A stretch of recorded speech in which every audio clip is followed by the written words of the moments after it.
So, I want you to picture this. You are sitting in a boardroom. Oh, I already know where this is going. Yeah. The air conditioning is humming. Your coffee is, well, it's getting totally cold. Right. And suddenly, the CEO turns directly to you and asks this highly complex question about a market trend that you barely know anything about. Your heart just instantly drops? It drops right into your stomach, exactly. Yeah. The spotlight is on you, the silence just stretches out, and you realize your mind has gone completely, terrifyingly blank. We have all absolutely been there. It's awful. It is the universal professional nightmare. You have the knowledge, you have the opinions, but when you open your mouth, what comes out is just a chaotic, jumbled word salad. Yeah, you start a thought, you sort of lose your way halfway through, and you just end up trailing off with a weak, like, so, yeah, that is kind of what I think. Yes.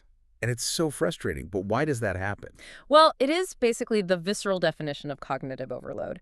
When you are in that high pressure state, your brain triggers this mild fight or flight response. Right. You aren't paralyzed because you lack the actual ideas. You are paralyzed because you lack a system to process and deliver those ideas under that kind of duress. Which is exactly what we are hacking today. So welcome to today's deep dive, where we are talking about mastering the mechanics of structured, highly advanced verbal communication. It's going to be a fun one. Definitely.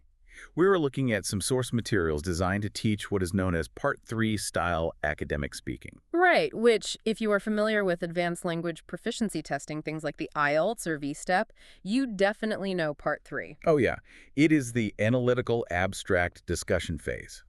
Basically the final boss of the test. The final boss, yeah, that's a good way to put it. But, our mission today is far bigger than just passing a test. We are extracting the core architecture of this speaking style. Because, honestly, the mechanics of a perfect Part 3 test answer are the exact same mechanics of a persuasive boardroom pitch. Exactly. Or a compelling debate response, or a brilliant media interview. It's a universal communicative architecture. It really is. And the source material we are analyzing today, it outlines these specific rhetorical formulas, cognitive transition strategies, and real-world applications designed to push literally any speaker into that authoritative advanced tier. But before we get into the actual formulas, I think we have to talk about the psychological shift that has to happen first. Oh, absolutely. Because the sources make this really crucial distinction between what they call Part 2 speaking and Part 3 speaking. Right. So think of Part 2 as your standard everyday conversation. You are telling a personal story or you're explaining a personal choice. Like talking about what you did over the weekend. Exactly. Which is cognitively very easy to do because when you recount a personal story, the structure is already built into your memory. Right. Time just handles it for you. Yes. Chronology does all the heavy lifting. First I did this, then I did that, and here is how it ended. You don't have to invent a logical framework. Plus, the focus is entirely internal.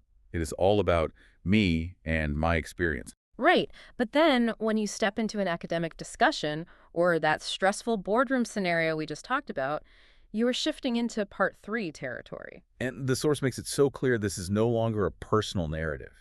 You are suddenly required to look at a concept from a broad societal lens. Like the future of artificial intelligence or the economics of public transportation, you have to synthesize complex variables on the spot. And that is precisely where the system breaks down for most people, right?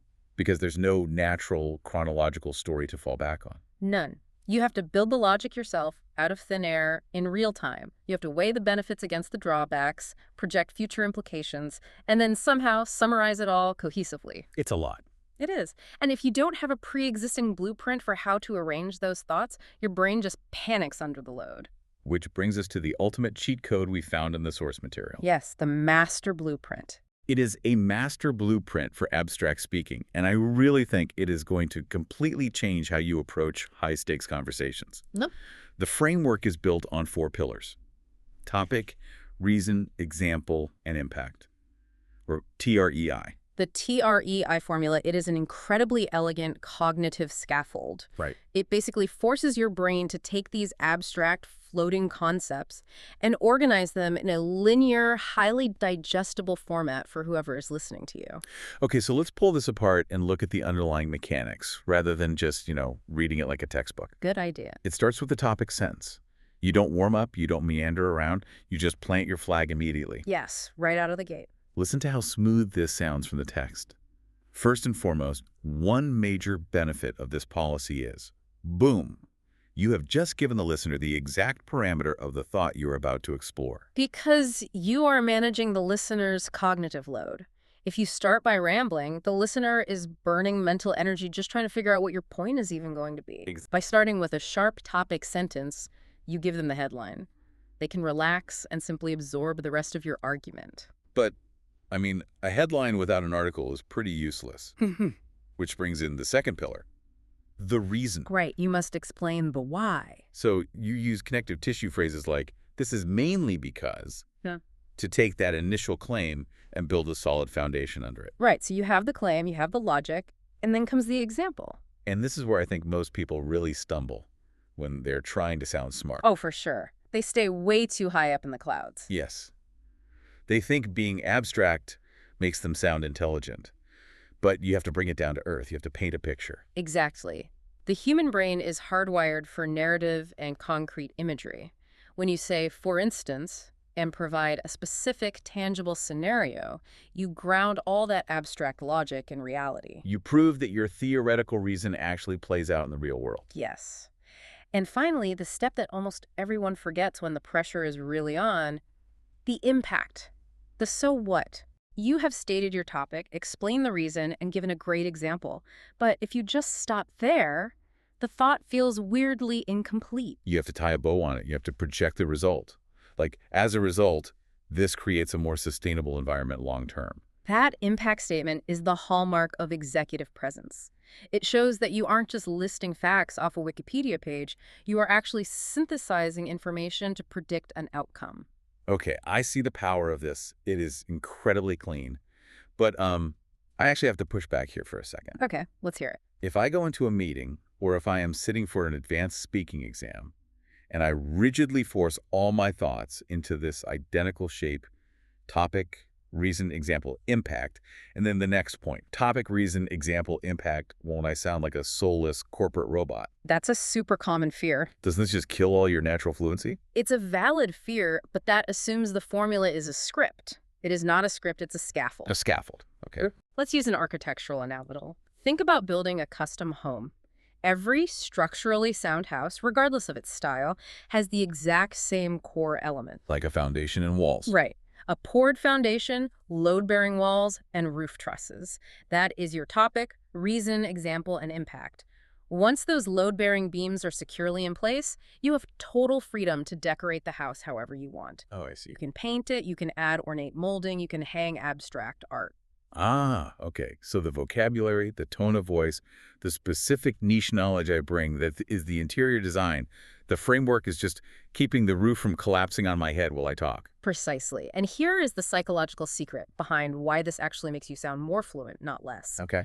Your brain only has so much processing power. If you are spending 80% of your mental energy desperately trying to figure out what to say next and how to organize it, you have almost no bandwidth left. Right, no bandwidth for vocabulary retrieval or modulating your tone or even just reading the room. Exactly. By internalizing this structural scaffold, you put the organization on autopilot.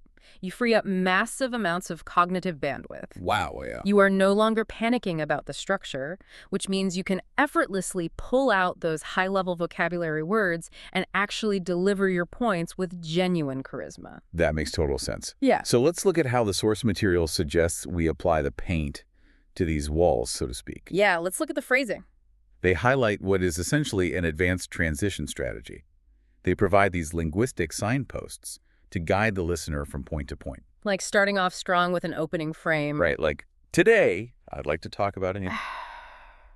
Which just immediately commands the space.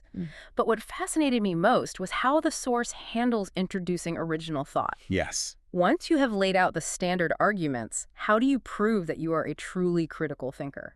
The text provides this brilliant transition phrase for this exact moment. After you have moved through your primary points, it suggests pivoting with the phrase, apart from the points mentioned, I would also add that. I love that phrase. It sounds so professional. But why does apart from the points mentioned carry so much more weight than just saying, like, also, I think? It comes back to the psychology of authority. When you use that specific transition, you are simultaneously doing two very powerful things. Okay. First, you are acknowledging the baseline. You are telling the listener or the examiner, I fully understand the standard accepted arguments surrounding this topic. So you establish your confidence right away. Exactly. But second, you are signaling that your intellect is not bounded by that baseline. You are stepping outside the standard framework to offer a unique synthesis. Wow. You are basically saying, I have mastered the basics, and now I am going to elevate the discourse. It projects immense confidence. It is the ultimate intellectual flex. You deliver the expected answer, and then you just drop the bonus track on them. Exactly. But, delivering a beautiful, structured monologue is really only half the battle. Oh, right. Because what happens when you finish your perfectly structured point and the person across the table, whether it's an interviewer, an examiner, or a board member, hits you with a sharp, unexpected follow-up question? Yes. You don't have time to build a massive three-point outline. And this is where the illusion of competence shatters for a lot of speakers. They deliver a great main pitch, but the moment they are challenged with a follow-up, they abandon all structure. They just regress. I picture it like slamming a door in someone's face. Yeah. If someone asks a follow-up like, do you think government intervention is necessary here? And you just reply with, yes, absolutely, it's very necessary. You have killed the conversation. You slam the door. Right. Now the other person has to scramble to find another question to pry the interaction open again. It is incredibly awkward. It forces the listener to do all the heavy lifting. But the source material offers a critical strategy for this. The mini formula. A mini formula. Follow-up questions do not require a grand multi-paragraph essay, but they absolutely still require architecture.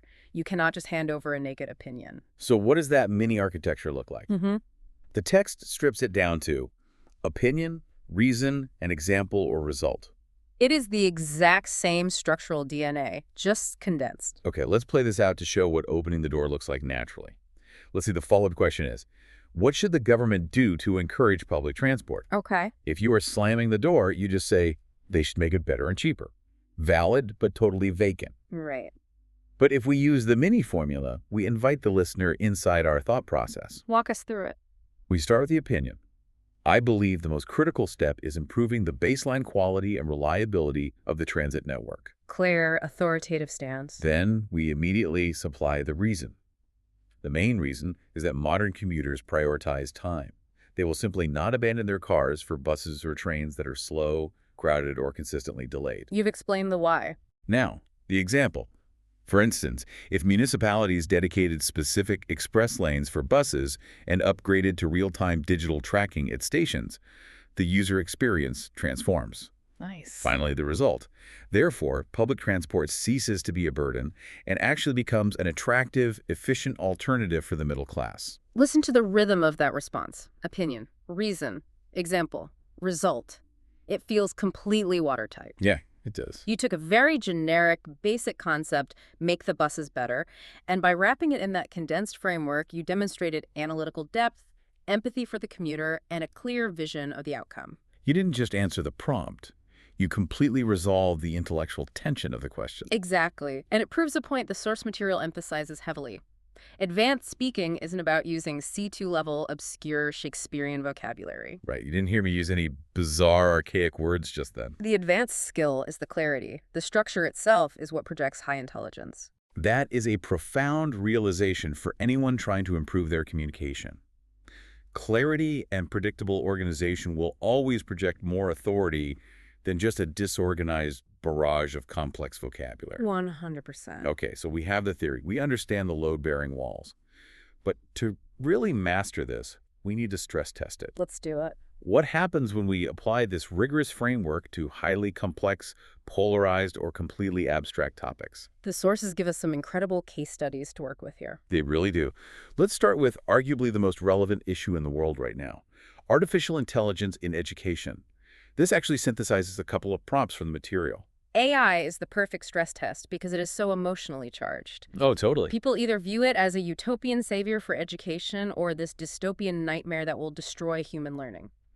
And when a topic is that polarized, it is very easy for a speaker to get swept up in passion and lose all logical structure. Exactly. So let's use the framework to build a compelling, objective argument for the benefits of AI in the classroom. Okay, lay it out. We set the stage. Today, I would like to talk about the integration of artificial intelligence in education. which I believe is one of the most transformative shifts in modern society. Boom! You have claimed the room. Now, the first point. First and foremost, a major benefit is that AI enables truly personalized learning. That is our topic. Now, we justify it with the reason. This is crucial because AI algorithms can instantly adapt to an individual student's strengths and weaknesses, tailoring the difficulty of the material in real time. The logic tracks perfectly there. Personalized learning works because the technology is adaptable. Right. Then we hit them with the second point. Secondly, AI provides unprecedented instant access to synthesized information, our topic. Instead of spending hours cross-referencing outdated textbooks, students can interact with AI to generate immediate explanations of complex concepts. That's the reason. And we ground it with an example. Yes. For instance, a student struggling with cellular biology can ask an AI to provide a highly specific summary or an analogy tailored to their current understanding level. And then we lock it all in with the impact. As a result, the sheer efficiency of study time increases dramatically, allowing students to focus on critical analysis rather than rote memorization. And now we add the executive polish, the apart from transition. Oh, I love this part. Apart from the immediate classroom benefits of personalization and efficiency, I would also add that integrating AI into education develops indispensable technological fluency. As digital literacy and prompt engineering become baseline requirements for the future workforce, interacting with these tools daily prepares students for the realities of the modern economy. It is brilliant because it zooms out. It takes the argument from the micro level of a student studying for a biology test to the macro level of global workforce readiness. Yeah, it really elevates the whole discussion. But, to truly demonstrate advanced proficiency, a speaker must be able to argue the counterpoint with equal structural rigor. Good point. The framework must be able to handle the drawbacks of AI just as cleanly. Okay, let's flip the script. Same framework, opposite argument. First and foremost, a major drawback of AI integration is the looming threat of massive job displacement. Topic. This is primarily because machine learning models are rapidly automating routine administrative and analytical tasks that previously required human labor. Reason. For example, roles in basic data entry, entry-level coding, and even preliminary research are highly vulnerable to being rendered obsolete. Example. Consequently, society faces a massive challenge in retraining millions of workers whose skills are no longer economically viable. Impact. Let's do another one on the cognitive side. Secondly, there's a profound concern regarding the erosion of human creativity and independent critical thought. Topic. This is problematic because students may develop an over-reliance on AI to generate original ideas or solve difficult problems. Reason. If a generation consistently uses algorithmic tools to draft their essays or code their projects, the cognitive muscles required for deep, independent struggle begin to atrophy.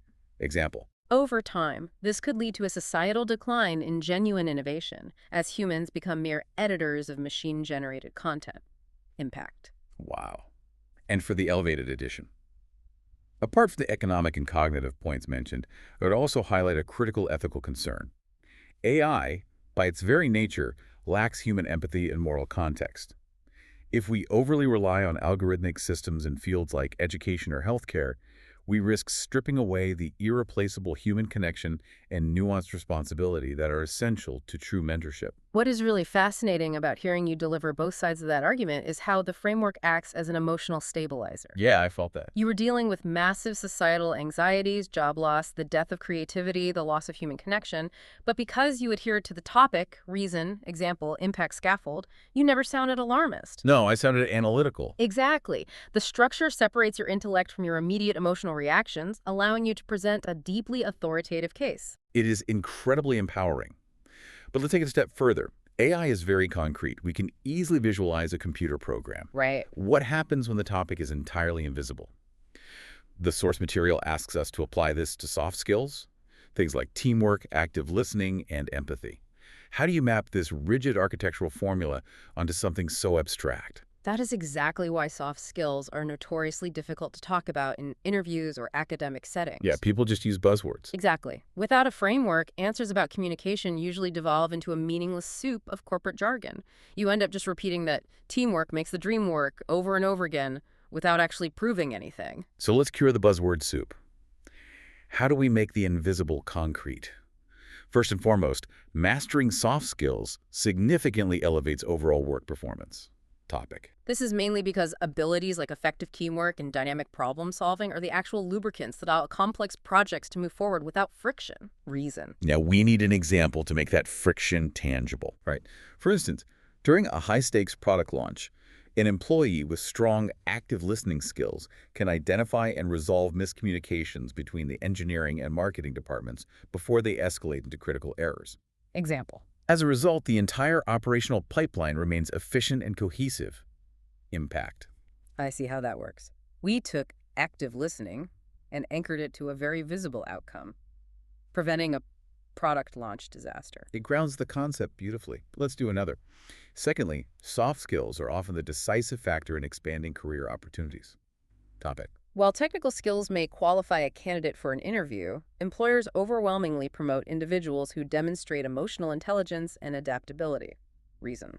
Therefore, professionals who can navigate complex interpersonal dynamics naturally position themselves for leadership roles and accelerated career trajectories. Impact. And what will be the advanced synthesis here, the apart from addition? How about this?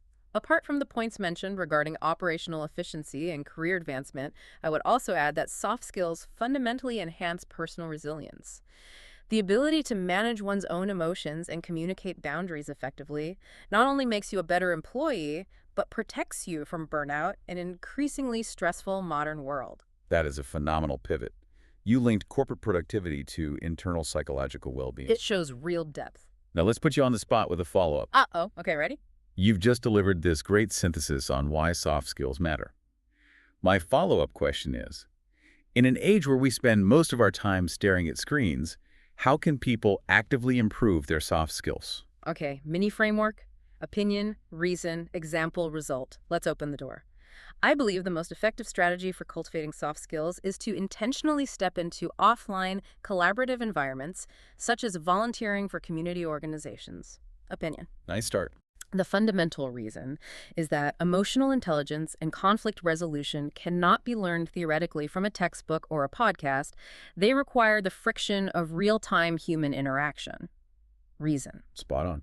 For example, if you volunteer to coordinate logistics for a local charity event, you are immediately forced to navigate different personalities, manage time constraints, and practice active listening under pressure. Example. The result. Consequently, through consistent exposure to these unpredictable group dynamics, these abstract skills transition from theory into ingrained natural habits. Result. It is brilliant because you didn't just give the generic advice of you should practice more. You provided a specific mechanism, community volunteering. Right. You explained the cognitive reason why theoretical learning fails here. You painted a picture of the charity event, and you delivered the final outcome. The logic is impenetrable. And it feels impenetrable when you are saying it. That is the magic of the scaffold. But I want to shift gears completely now.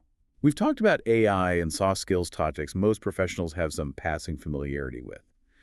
But the source material throws a massive curveball. Oh, I know what's coming. It brings up the topic of art investment. Yes, the benefits of investing in fine art. This is a highly niche, esoteric subject. Exactly. If you were sitting in an exam or at a dinner party with high net worth individuals and someone asks for your thesis on art investment, the instinct is total panic. Unless you're an art dealer or an auctioneer, you likely know almost nothing about this. You are completely out of your depth. The natural response is to stumble, offer a weak, I guess it looks nice, and pray the topic changes. The listener expects you to fail here. But this is where the framework becomes a literal life raft. You can fake it until you make it by trusting the structure to do the thinking for you. Because by knowing you need a topic, a reason, an example, and an impact, your brain automatically starts hunting for logical angles to fill those empty slots.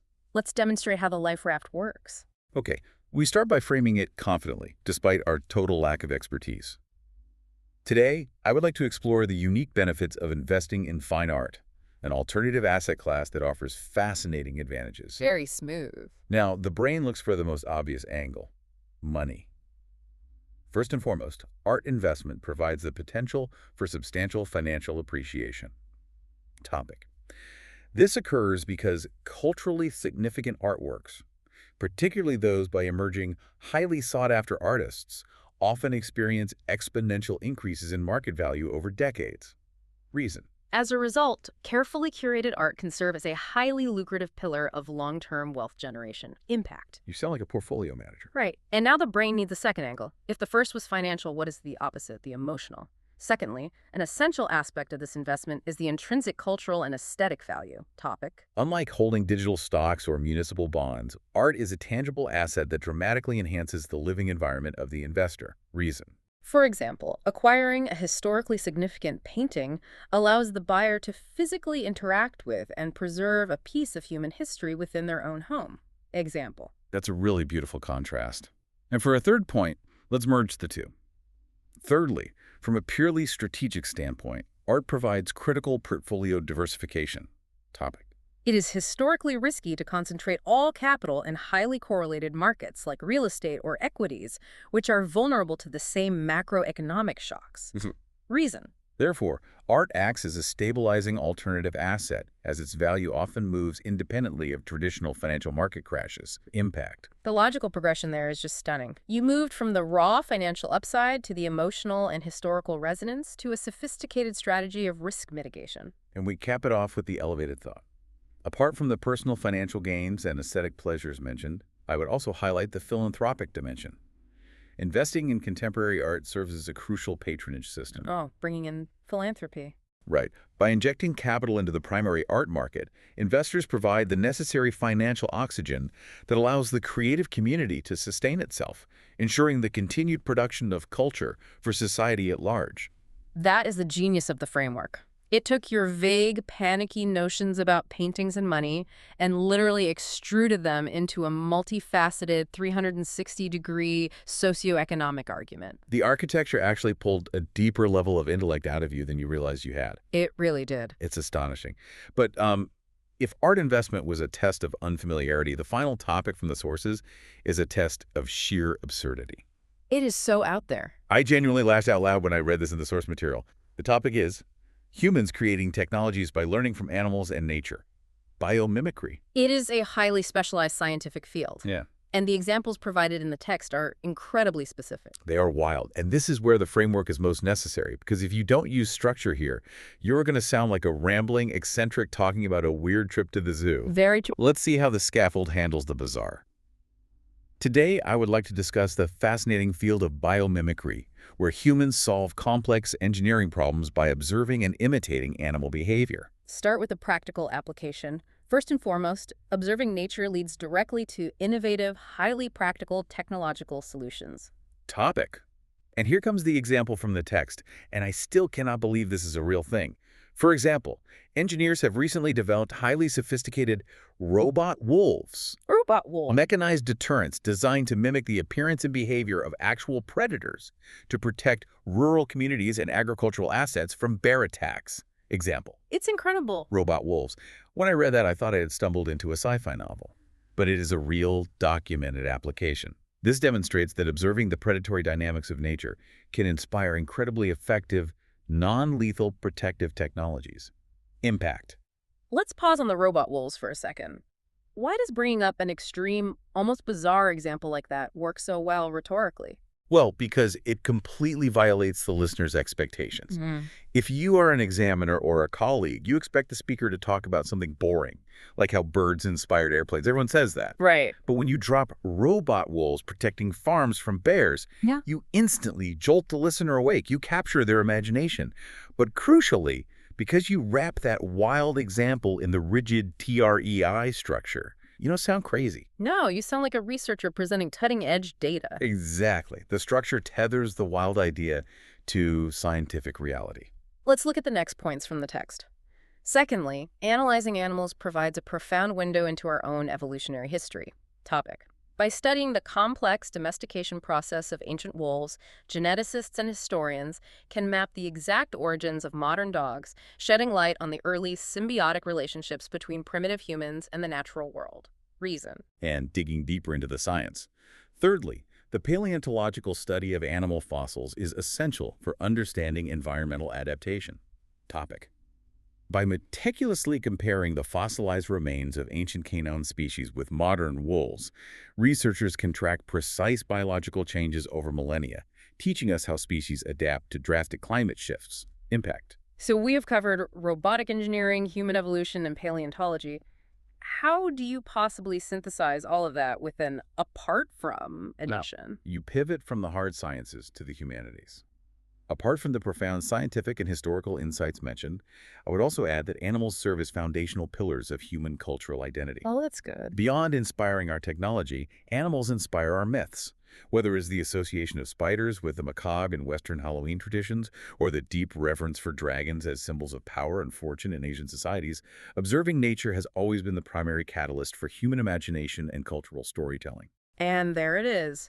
From robot wolves to ancient fossils to cultural mythology, all perfectly arranged without a single moment of rambling. It is the ultimate proof of concept. It really doesn't matter what the topic is. Not at all. Whether you are navigating the economic complexities of public transit, debating the ethical minefield of artificial intelligence, trying to quantify the invisible value of soft skills, analyzing the high-stakes art market, or literal robotic wolves. The key to sounding profoundly articulate, authoritative, and intelligent is never just about memorizing a dictionary of big words. No.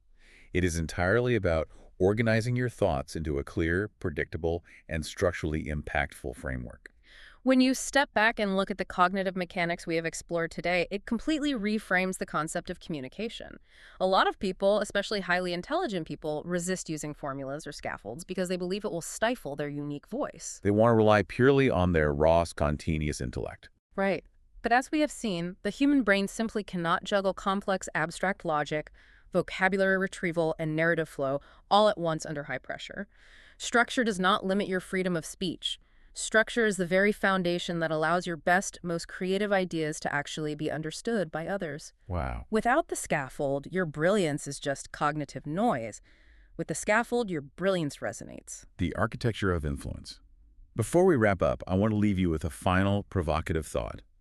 We have spent this entire deep dive focusing on verbal communication, speaking in boardrooms, surviving interviews, passing advanced tests. But think about how this exact same underlying psychology applies to your written communication. Oh, that is a fascinating application. Right. What if you use this precise TREI architecture to structure your most important emails? Or the cover letter for your dream job? It would be incredibly persuasive. When you speak, this framework organizes your thoughts in a split second, saving you from a blank mind.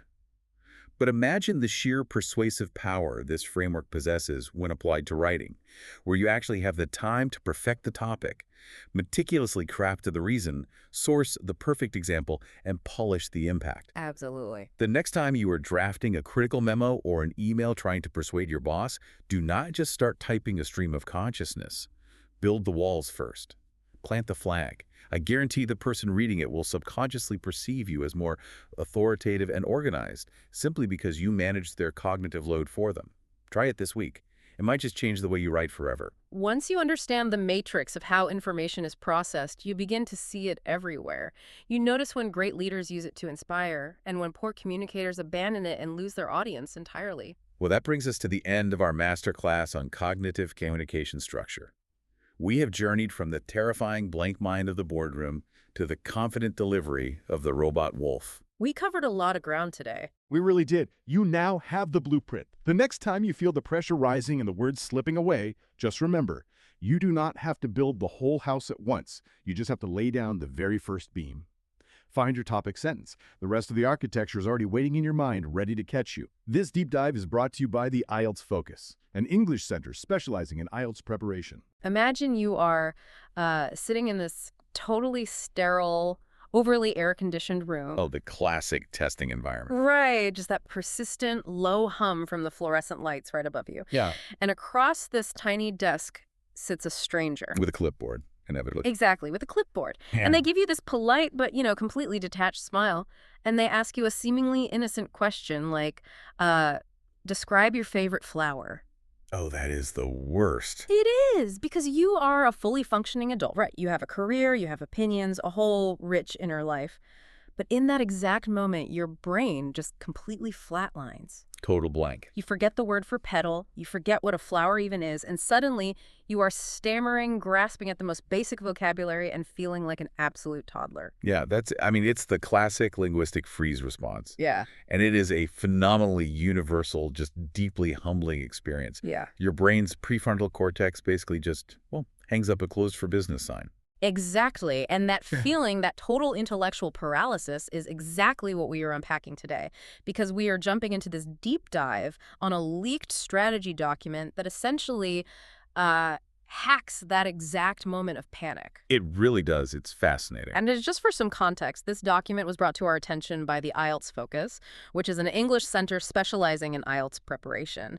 And at first glance, it just looks like a highly specialized prep guide for the speaking exam. Right, like standard test prep stuff. Yeah, but as you read deeper into this material, you realize it is so much more than that. I mean, it is an absolute masterclass in psychological manipulation, narrative control, and linguistic architecture. Well, absolutely. It introduces this concept called the power of reuse and persona building. And, the brilliance of this document really cannot be overstated.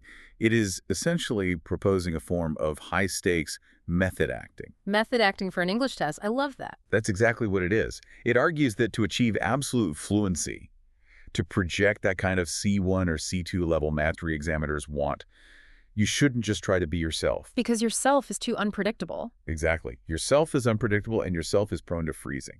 So instead, you adopt this highly specific, high-stress, fictional identity. You build a character, and you filter literally every possible conversational topic through the lens of that character. It is like a psychological cheat code for human communication. But before we get into the nuts and bolts of this character they've built, I think we need to understand the why. Like, Right. Why do our brains short circuit when a stranger asks us about a flower in a second language? What is the core problem that this power of reuse is actually trying to solve? Well, the core problem is cognitive overload. Specifically, it's driven by decision fatigue. Let's break down what your brain is actually doing during a language proficiency test. Okay, let's hear it. You are engaged in this high-stakes performance, right? But it's masquerading as a casual conversation. So when that examiner asks you about a flower, your brain has to perform two massive, resource-heavy tasks simultaneously. And it's doing this under a ticking clock. Exactly. So task one is ideation. You have to scan your actual life experiences, pick a flower, remember a story about it, and then decide if that story even makes logical sense. That is content generation. Which is hard enough in your native language. Oh, for sure. Yeah. And then task two is linguistic encoding.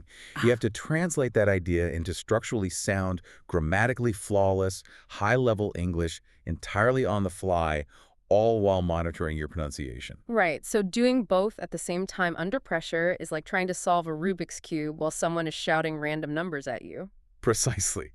And the reality is most of us don't even have interesting or cohesive answers to these random questions in our native language. No, I definitely don't. Right.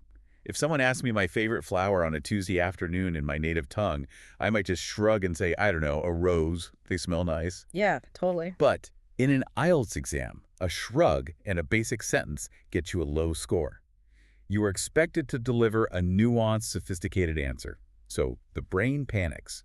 But the power of reuse strategy completely neutralizes task number one, the ideation phase. By giving you a script, or I guess more of a worldview. Exactly. Instead of trying to memorize 10,000 disconnected vocabulary words and just hoping you can invent a story for any of the hundreds of random topics they throw at you, you do something entirely different. You specialize. You learn a highly curated, very specific group of advanced vocabulary words and phrases, and then you practice relentlessly bending those same phrases to fit any context.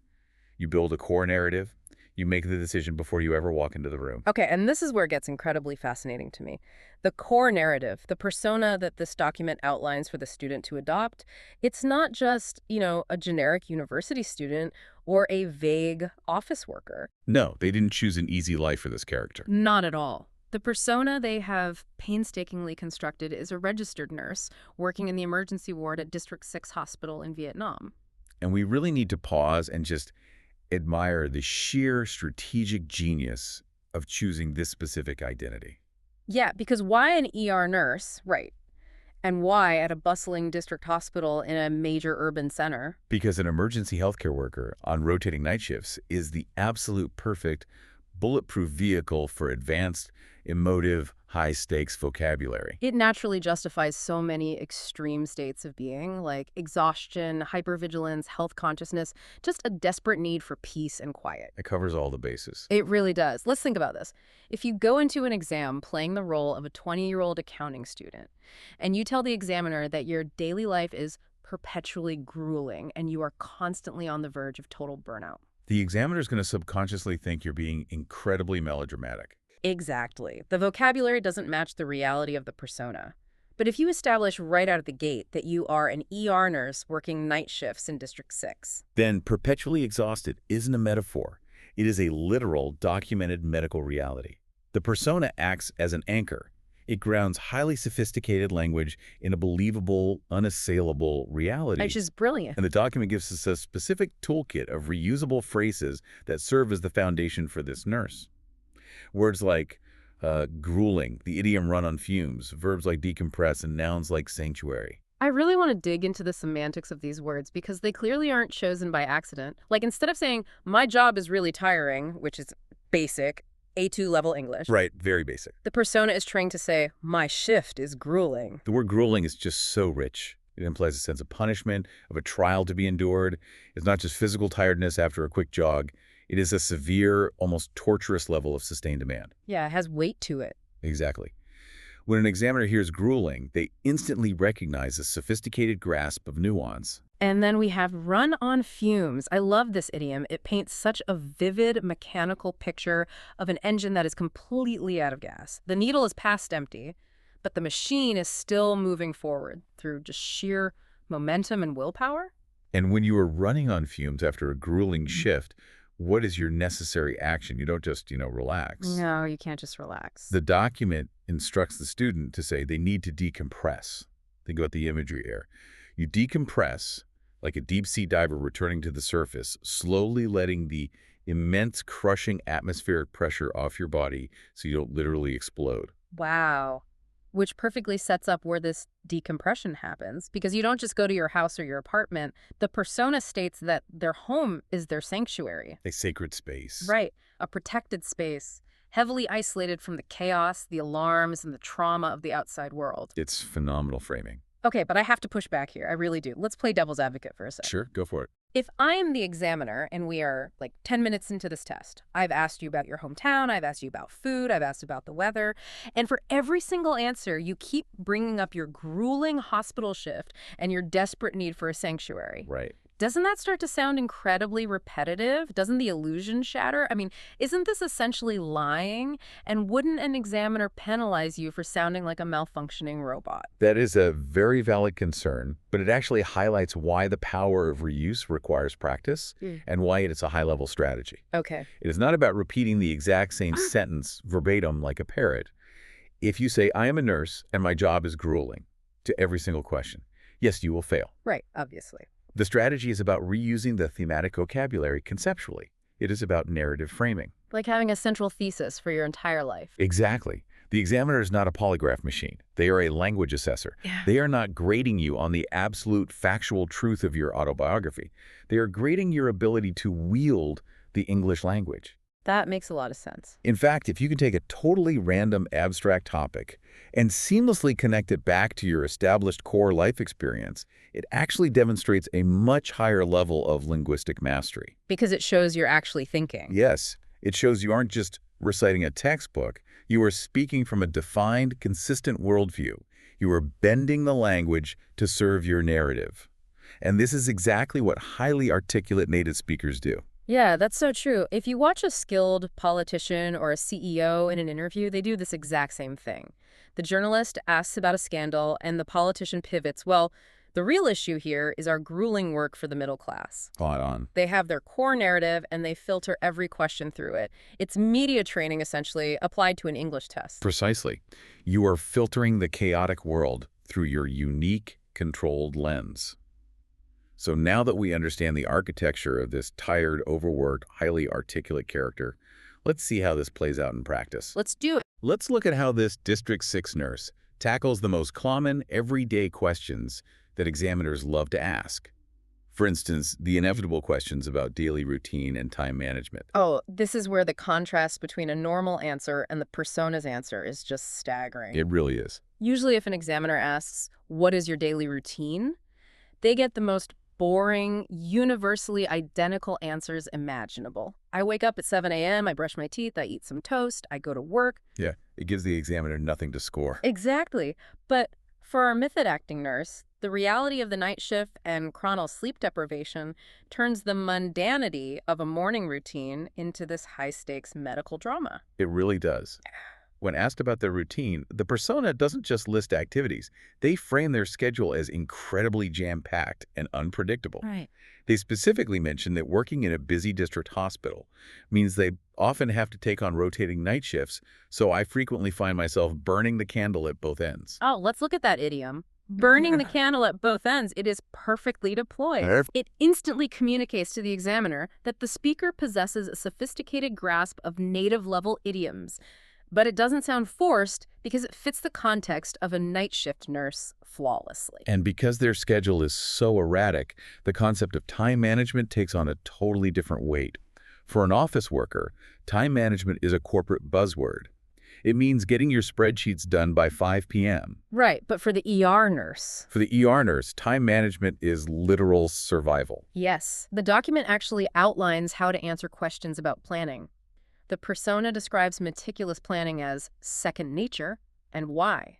Because failing to anticipate tasks or organize their shift can jeopardize patient safety. It's brilliant. You see what they did there? They took a boring question about using a daily planner and elevated it to a matter of life and death.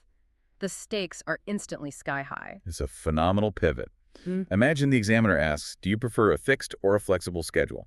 A normal candidate might say, I like flexible so I can sleep. But our nurse persona says, in the healthcare sector, adaptability is crucial. But personally, I strongly gravitate toward a fixed schedule. Constantly working erratic, rotating shifts can easily push a healthcare worker to the verge of burnout. Wow. They aren't just stating a preference, they're providing a clinical diagnosis of their own lifestyle. And it weaves those core words back in seamlessly. When the examiner asks what they actually do on a typical day, they don't say, I give people medicine, they elevate it. How so? They say, my primary focus is patient care, which involves administering medication and monitoring vital signs. And by the time my shift ends, I'm usually running on fumes. That layering is beautiful. Highly specialized medical vocabulary administering medication, vital signs right alongside idiomatic expressions like running on fumes. What about the absolute most basic question? Do you find it easy to wake up early? Oh, the nurse's script for this is brilliant. They say, it fluctuates wildly depending on my hospital roster. If I'm assigned the morning shift, I literally have to drag myself out of bed by 5 a.m. But on my days off, I make it a point to sleep in to compensate for the sleep deprivation. Compensate for the sleep deprivation. It sounds so clinical, yet so incredibly relatable. Yeah, it really does. It demonstrates a command of cause and effect structures in English. And the crowning jewel of the routine topic is how they handle breaks. The examiner asks, do you take breaks at work? A standard answer is, yes, I eat a sandwich at noon. Right. The nurse's answer, if I'm fortunate enough to get a break during a grueling shift, it is a brief but vital opportunity to step away from the clinical environment. And then they drop this absolute bomb. They mention that taking short breaks is a prophylactic measure against cognitive overload. Let's just sit with that phrase for a second. A prophylactic measure against cognitive overload. It's so good. A prophylaxis is a treatment given to prevent disease. By using the word prophylactic in the context of taking a coffee break to rest their mind, the speaker is doing something incredibly sophisticated.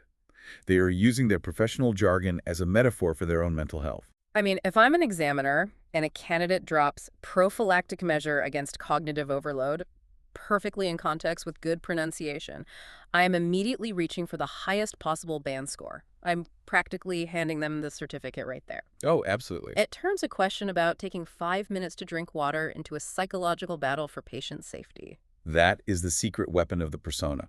It's built-in gravity. Every mundane activity is imbued with intense weight.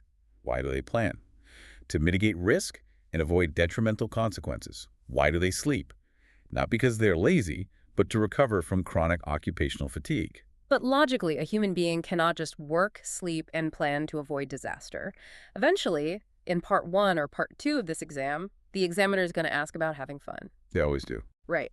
They're going to ask about leisure, weekends, and hobbies.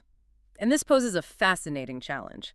How does someone this exhausted, this serious, this close to the verge of burnout, answer questions about having a good time without breaking character? This is where the strategy document lays down what I consider its golden rule. It is a strict mandate for the candidate. Any question regarding leisure, weekends, entertainment, or hobbies must be pivoted to a specific thematic strategy. And what's that? That strategy is stress relief after a grueling shift, maintaining health, and psychological balance. Okay, so to be clear, our District 6 nurse is definitely not telling the examiner that they go clubbing until 3 a.m. on Saturdays. Definitely not. They are not taking up extreme mountain biking or joining a competitive rugby league. Absolutely not. For this persona, energy conservation is paramount. It is the guiding philosophy of their free time. Therefore, hobbies are strictly framed as restorative activities. They are not about thrill-seeking. They're about repairing the damage of the work week. Let's look at some of the specific scripts the document provides for this. If the examiner asks, "What is your favorite hobby?" the nurse doesn't just say, "I like reading." Right. They say, "My absolute favorite hobby is reading, particularly literature related to human psychology and wellness. After a grueling shift at the hospital, immersing myself in a good book is a reliable way to decompress and recharge my batteries." Notice the dense vocabulary layering happening in just 2 sentences. Grueling shift, immersing myself, decompress, recharge my batteries. It is a highly cohesive, narratively tied answer. And what if the examiner asks about preferences, like, do you prefer indoor or outdoor activities? The nurse is instructed to strongly gravitate towards the indoors. And the reasoning is watertight. They explain that while outdoor excursions might be refreshing for some, their daily nursing routine is already intensely physically exhausting. They are on their feet all day. Makes sense. Therefore, staying indoors offers a controlled, peaceful sanctuary where I can avoid unpredictable elements and truly unwind. A controlled, peaceful sanctuary? It makes perfect logical sense. The hospital environment is the definition of unpredictable and chaotic, so their free time must be the exact opposite, controlled and peaceful. Exactly. And this logic applies to everything, even questions about art or photography. If asked, "Do you like taking photographs?"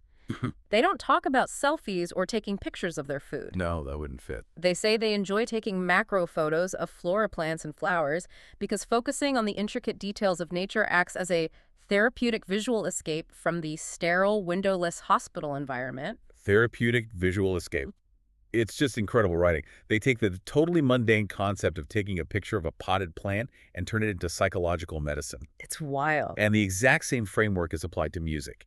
If asked about their musical tastes, they don't say they listen to loud pop, EDM, or heavy metal. They listen to classical music or ambient soundscapes. Let me guess why. Because it actively lowers stress levels, prevents overstimulation, and helps drown out the chaotic city noise of District 6. Okay, but again, I want to challenge the robustness of this system. What if the examiner throws a massive, bizarre curveball?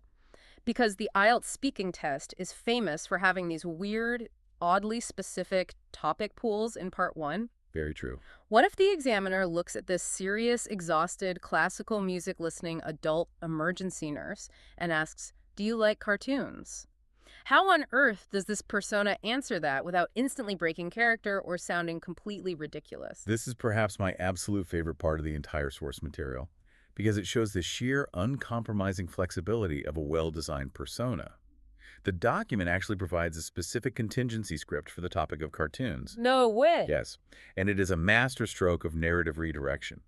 The nurse is instructed to say, not generally, but there is a common misconception that cartoons are only for children. Many modern animations actually explore complex philosophical and emotional themes. Okay, a strong setup. And then they drop the ultimate specific example to anchor it back to their reality. Wait, they bring up the Disney movie Big Hero 6, right? Yes. When asked about a favorite cartoon or animated character, the nurse enthusiastically states that their absolute favorite is Baymax from Big Hero 6. That is so specific. And their reasoning. Yeah. Because he is a robotic healthcare companion specifically designed to heal the sick. His empathetic nature and his unwavering dedication to patient care resonate deeply with my own professional values as a nurse. My mind is genuinely blown by this. I mean, think about the mental gymnastics here, executed flawlessly. They took a question about cartoons, a topic almost exclusively reserved for talking about childhood nostalgia or Saturday morning laziness, And they weaponized it to reinforce their identity as a dedicated healthcare worker. That's brilliant. And look at the vocabulary they managed to inject into a question about a cartoon balloon robot. Empathetic nature, unwavering dedication resonate deeply. It is breathtaking. And the document even offers an alternative pivot if the student doesn't want to talk about movies. The source suggests the candidate can mention that they are very familiar with popular cartoons because they are frequently played on the monitors in the pediatric ward to pacify young patients while the nurses are administering painful treatments. Wow. Do you see the pattern? It always comes back to the persona. There's no question, no matter how bizarre or childish, that cannot be absorbed, processed, and reflected back through this specific lens. It is literally linguistic judo. Hmm. You take the momentum of the examiner's unexpected question, you absorb it, and you redirect it instantly into your area of absolute strength. Precisely. Which brings us to another area of the exam that requires very careful strategic navigation. Yeah. We've established that for this nurse, home is a sanctuary, and hobbies are purely about recovering depleted energy. Right. But eventually, the examiner is going to ask questions about leaving the house. They're going to ask about travel, holidays, socializing, and going out with friends. How does a persona obsessed with energy conservation handle the outside world? Because examiners love asking about your last vacation or what you do with your friends on a Friday night. The overarching theme that the document dictates for these topics is the deliberate pursuit of quiet places and the active, almost aggressive avoidance of what it calls sensory overload. Because we have to remember what this nurse's baseline reality is. Their job requires constant high-stakes interactions with people. They are literally surrounded by beeping heart monitors, blaring ambulance alarms, crying family members, and demanding doctors for 12 hours a day. It's exhausting just thinking about it. Their baseline is maximum sensory input. So logically, they crave total solitude. Traveling for this persona isn't about seeking thrilling adventures, going backpacking through Europe, or chasing adrenaline. It is strictly framed as an antidote to their daily chaos. Let's look at the specific travel examples the strategy guide provides.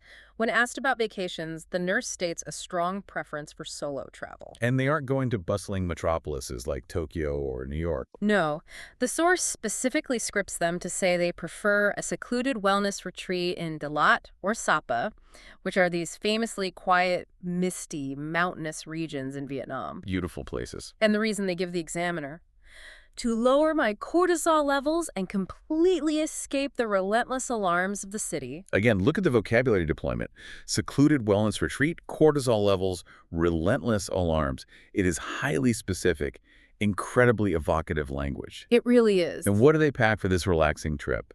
The examiner asks, what things do you usually prepare before going on a trip? Most candidates will say, I pack clothes, a camera, maybe a good book, and my toothbrush. But the nurse's answer is so much better. They say, aside from the standard luggage, I invariably pack a comprehensive first aid kit. It is an occupational habit I simply cannot shake off. Occupational habit.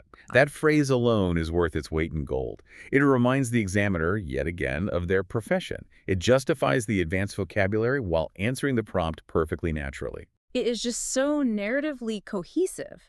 And this exact same philosophy applies to their social life. When asked about friends, they don't claim to have a massive, sprawling group of buddies they go drinking with every weekend. No, that would make sense. They describe having a very tight-knit circle, specifically just 2 close friends who, conveniently, are also nurses. And they refer to these friends using a fantastic piece of modern slang, perfectly incorporated into high-level speech. They call them ride-or-die friends, specifically because these friends intimately understand the occupational hazards of the job. Right. These friends act as a crucial sounding board. Let's unpack sounding board. That's a fantastic idiom for a C1 or C2 speaker to use. It means someone you can bounce complex ideas off of, or in this specific medical context, someone you can vent your intense frustrations to without fear of judgment because they've been in the exact same trenches. Exactly. You don't have to explain to a fellow nurse why you are exhausted. They just know. And because they are perpetually exhausted, how does this persona feel about parties, festivals, or large gatherings? Oh, they actively abhor them. The script says they avoid boisterous crowds at all costs because, to reuse our core phrase, they are already running on fumes. Naturally.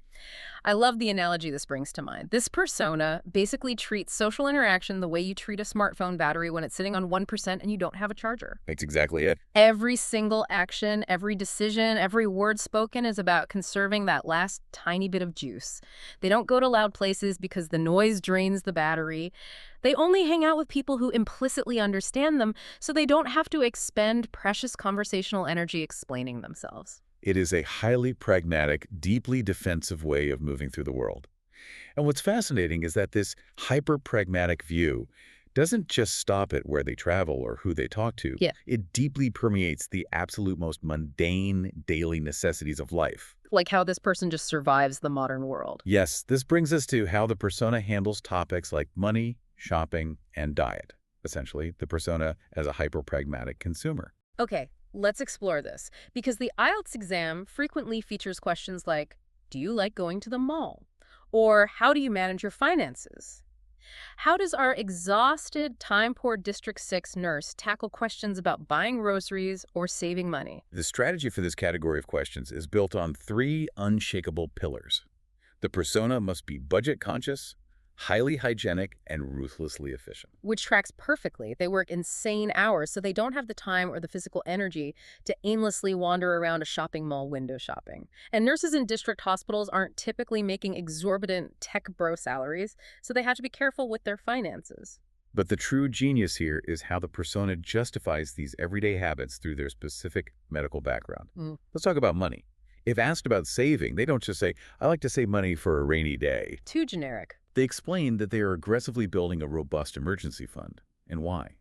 Because working in an emergency room exposes them on a daily basis to the extreme unpredictability of life and the devastating financial realities of sudden medical emergencies. Whoa. That is profound. They aren't just saving to buy a nicer car. They save money because they literally watch families' lives get financially destroyed by a sudden car crash or an unexpected diagnosis. It gives such a profound heavyweight to the simple concept of putting money in a savings account. It stops being about frugality and starts being about existential dread. It's powerful storytelling. Yeah. And when it comes to the act of shopping itself, they strongly prefer e-commerce. Why? To avoid crowded, noisy aisles, certainly, but they go a step further. Oh, yeah, this is great. The script explicitly states that they exclusively use digital banking and e-wallets because handling physical cash is unhygienic. They vividly describe physical cash as being laden with pathogens. Laden with pathogens. Let's just savor that phrase. That is such a spectacularly, authentically nurse thing to say. I don't use cash. It's laden with pathogens. It's brilliant. It is infinitely more memorable and complex than a standard candidate saying, I use Apple Pay because it's fast and convenient. It is completely memorable. I guarantee you an examiner will test 40 students in a week, and they will forget 39 of them. But they will never, ever forget the candidate who casually referred to money as being laden with pathogens. So true. And what do they actually purchase? They aren't buying luxury fast fashion or expensive jewelry. They buy consumables in bulk to save time, and they buy discounted scrubs, their work uniforms. They prioritize, in the document's words, pure utility over luxury. And this relentless efficiency bleeds right into how they answer questions about food and diet. The source details exactly how to field questions about cooking. Let's hear it. Meal prepping on their days off is an integral part of their routine. Why? 2 reasons. To avoid buying overpriced, unhealthy cafeteria food, and more importantly, to ensure they have the precise macronutrients required to physically survive a 12-hour shift on their feet. Their approach to hydration is equally clinical. If asked about drinking water, they don't just say, I try to drink 8 glasses a day. Of course not. They state that they strictly adhere to a regimen of 2.5 to 3 liters of water a day because the heavily air-conditioned clinical environment of the hospital accelerates insensible fluid loss. I actually had to look that one up when I read the document. Insensible fluid loss is the water your body loses continuously through skin evaporation and the respiratory tract, literally just by breathing, that you don't even perceive or notice. It's a very real medical term. Using a hyper-niche medical phrase like that in a general English language test is just showing off, but in the best, most organic way possible. It works perfectly because the persona earns the right to use it. Exactly. If a high school student used that phrase, it would sound absurd, like they swallowed a medical dictionary. When the nurse uses it, it sounds like expertise. Right. And what about breakfast? The examiner asks, is breakfast important to you? The nurse replies that skipping breakfast is a recipe for disaster. They specifically detail eating low glycemic foods like oatmeal for sustained energy release throughout the morning ward rounds. Everything in their life is calculated for survival and efficiency. It really is. But looking at all this, I have to ask, does this persona ever break character? Is there any question, any topic at all, where they just let their guard down and act like a normal, carefree person? Because surely maintaining this intense, pragmatic facade for 15 minutes of rapid-fire questioning is exhausting in itself. Well, the documentation shows that the persona is designed to be incredibly consistent, almost ruthlessly so. The strategy relies on never breaking the illusion. Even when asked about childhood memories, which is typically a topic that invites nostalgia, lightness, and simple past-tense narratives, the persona pivots. They contrast the carefree innocence of their youth with the high-stakes life-and-death environment they navigate today. So let me get this straight. Even a simple question like, did you play outside as a child, becomes a philosophical reflection on their current grueling reality. Like, yes, I used to ride my bike in the park, which was carefree and simple, unlike today where my hands are performing CPR on trauma victims. That is intensely dramatic. It is intense, yes. But that unwavering consistency is exactly what makes the persona impenetrable. The examiner cannot find a crack in the armor, cannot find a moment where the vocabulary slips back to B1 level, because the worldview is so solid and encompassing. It's a fortress. And this incredible level of consistency brings us to the ultimate test of the persona. We've seen how they bend mundane topics. But what happens when the examiner asks questions that perfectly align with the nurse's actual background? This is what we call the home turf. Ah, the home turf. This usually happens in part 3 of the IELTS speaking test, right? Where the questions move away from personal habits and become much more abstract, societal, and complex. Exactly. This is where the examiner might bring up public health, the impact of the COVID-19 pandemic, modern technology, or environmental issues. Right. In the earlier sections, the persona had to work a little bit. They had to use some linguistic judo to bend a question about cartoons or shopping malls to fit their medical narrative. But on the home turf, the friction disappears entirely. They're in their element. The persona allows the learner to truly shine, deploying specialized medical terminology completely naturally and speaking with an authority that most candidates simply cannot muster. Let's talk about the pandemic, because that is a massive topic in any modern conversation. If an examiner asks about how COVID-19 changed society or changed their life, this persona holds the ultimate trump card. They really do. For most candidates, answering a question about the pandemic means talking about staying home, taking Zoom classes, baking sourdough bread, and maybe feeling a bit lonely. For the District 6 nurse, the pandemic upended their entire existence. They can speak with first-hand authority about donning and doffing heavy PPE, personal protective equipment. They can discuss the psychological toll of enforcing draconian hygiene protocols and facing chronic systemic exhaustion as the healthcare system buckled. Let's look at that phrase, draconian hygiene protocols. The word draconian comes from Draco, the ancient Athenian lawmaker known for his unforgiving rules. It conveys such a strict, severe, almost punishing level of rule following. It's a very strong word. When applied to hospital hygiene during a pandemic, it is breathtakingly evocative. And what about technology? If the examiner asks, is modern technology important in your life, or are we too dependent on it? Again, the nurse doesn't talk about aimlessly scrolling Instagram or watching TikTok. For them, technology is not a distraction. It is the absolute backbone of their profession. They can confidently discuss the implementation of EHR, electronic health records. They can talk about the mechanics of operating life-saving ventilators. They can even speculate on the future, expressing a desire for AI-driven triage systems to help alleviate the crushing cognitive burden on frontline triage staff. It's so smart. Even the wearable tech they use isn't for vanity. If asked about gadgets, they talk about their smartwatch. But they don't use it to check text messages. They use it to constantly monitor their own heart rate and track their steps as a prophylactic measure against physical burnout. It vibrates to remind them to hydrate. It is an extension of their medical toolkit. And this mastery extends to environmental topics as well. If the conversation shifts to climate change, pollution, or recycling, the nurse dominates. Wait, how do they spin recycling? They state that rigorous recycling is a non-negotiable habit. And where was this habit instilled? Not from watching a documentary, but from strict hospital waste segregation protocols. That is brilliant. They are highly trained to separate biodegradable waste standard recyclables, and dangerous biohazards like used syringes. So recycling at home is just second nature. Wow. Furthermore, if asked about air pollution, they express deep professional anxiety because the smog directly correlates to the spikes in severe respiratory diseases and asthma attacks they have to treat every single day in the ER. What's incredibly fascinating to me here is the psychological dynamic between the speaker and the examiner. The authority this persona grants the speaker completely changes the power dynamic of the room. It really does. If we step back and look at the bigger picture of human communication, authority and ethos are incredibly persuasive tools. You've hit on the absolute core of why this works. By confidently framing themselves as a frontline healthcare worker, the speaker gains immediate, unearned authority and deep empathy in the conversation. The examiner subconsciously stops listening to them as a nervous language student who needs to be graded. They start listening to them as a seasoned medical professional, generously sharing their lived, harrowing experience. It makes their answers unbelievably compelling. It's human nature. It is incredibly hard to sit there with a red pen and rigidly deduct grammar points from an exhausted nurse who is earnestly talking about trying to save lives during a shift in District 6, right? Exactly. It elevates the entire interaction from a clinical test to a human conversation. When the examiner becomes genuinely engaged with the content and the emotion of what you are saying, they become far more forgiving of minor linguistic slips. A dropped article here, a slight mispronunciation there. Because they're hooked on the story. Yes. Yeah. And simultaneously, they're being constantly dazzled by the thematic, high-level vocabulary you are weaving into the story. It is a total masterstroke of test-taking strategy.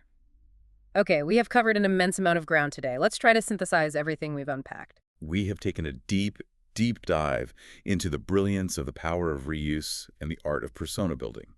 We've seen how, by filtering the unpredictable world through the tired, pragmatic, highly health-conscious eyes of a District 6 emergency nurse, a language learner can completely transform a stressful, panic-inducing interrogation into a controlled, cohesive narrative. They evolve from someone freezing up, desperately struggling to find random words for random, disconnected topics, into a compelling, authoritative storyteller armed with a rich, interconnected arsenal of vocabulary. Very well said. Whether it's describing an exhausting Tuesday as a grueling shift, defining their small apartment as a sanctuary designed to avoid sensory overload, or deliberately using prophylactic measures to stave off the verge of burnout, every single answer, every idiom reinforces the core identity. And this is where we need to connect this back to you, the listener.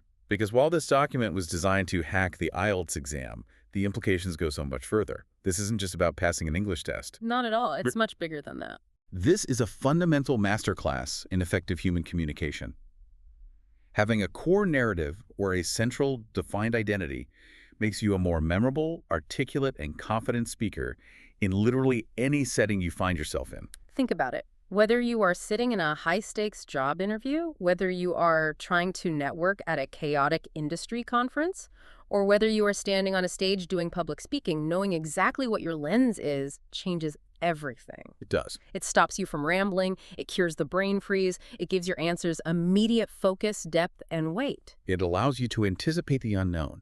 You can't predict what people will ask you, but if you know who you are and what your narrative is, you can control the flow of the conversation, constantly redirecting it back to your areas of absolute strength and expertise. So as we wrap up this deep dive, we want to leave you with a final thought to really mull over. We have spent the last hour dissecting and analyzing the brilliant, exhausted, highly pragmatic fictional nurse from District 6. But what about you? If you had to consciously build a persona for yourself, a version of you designed to confidently tackle any conversation in the world, what would your core narrative be? What is the unique, specific lens through which you view the world around you? What are the 10 or 15 high-level, incredibly descriptive words that truly define your daily existence? And more importantly, how could you practice reusing those words, bending them, to answer literally any unexpected question life throws at you? Because once you figure that out, once you find your linguistic sanctuary, the murky, stressful waters of communication suddenly become a whole lot clearer. Have you ever watched someone, just completely command a room with zero preparation and wondered, how did their brain just do that? Oh, all the time. It is like you just assume it is a magical talent or something. Exactly. We usually treat spoken persuasion like it is, you are either born with the gift of gab or you are just destined to stumble over your words the moment all eyes are on you. Right. But what if it is just math? What if there's an actual underlying architecture to eloquence that literally anyone can memorize? Well, today we actually have the blueprints for that. Welcome to another deep dive. Today's mission is all about mastering the art of the spoken argument. Yeah, and if you are listening to this, maybe you are prepping for a really high-level English speaking exam. Right. Specifically, we're looking at part 3 of standardized tests, like the VSTEP or similar formats. Our source material today is this really comprehensive guide to conquering those exact speaking topics. But honestly, the stakes go way beyond just an exam room. I mean, even if you never plan to take a language test, mastering the framework we are about to unpack will make you so much more persuasive. Oh, for sure. In your next board meeting, pitching a client, or even just, navigating a complex negotiation. Because the ability to articulate a complex idea clearly and doing it on demand is arguably the most important currency in the professional world right now. Totally. And what we have in this text is a systematic breakdown of how to generate that currency. It takes something that feels entirely subjective, like how well you speak, and turns it into a measurable science. It really does. The guide gives us templates, cognitive strategies, and this almost magical formula called TREI. Yeah, the TREI structure. So we are going to decode what makes these conversational prompts so uniquely challenging and why most people's brains just kind of freeze when they encounter them. And then we will break down that formula piece by piece. Right. And finally, we are going to test drive it. We will apply it to 4 major societal topics from the text, which are public transport, face-to-face communication, work-related stress, and the obesity epidemic. It is a lot of ground to cover, but we have to start with the anatomy of the challenge itself. Definitely. For anyone who hasn't sat for an advanced speaking evaluation, the text draws a very hard line between part 2 and part 3.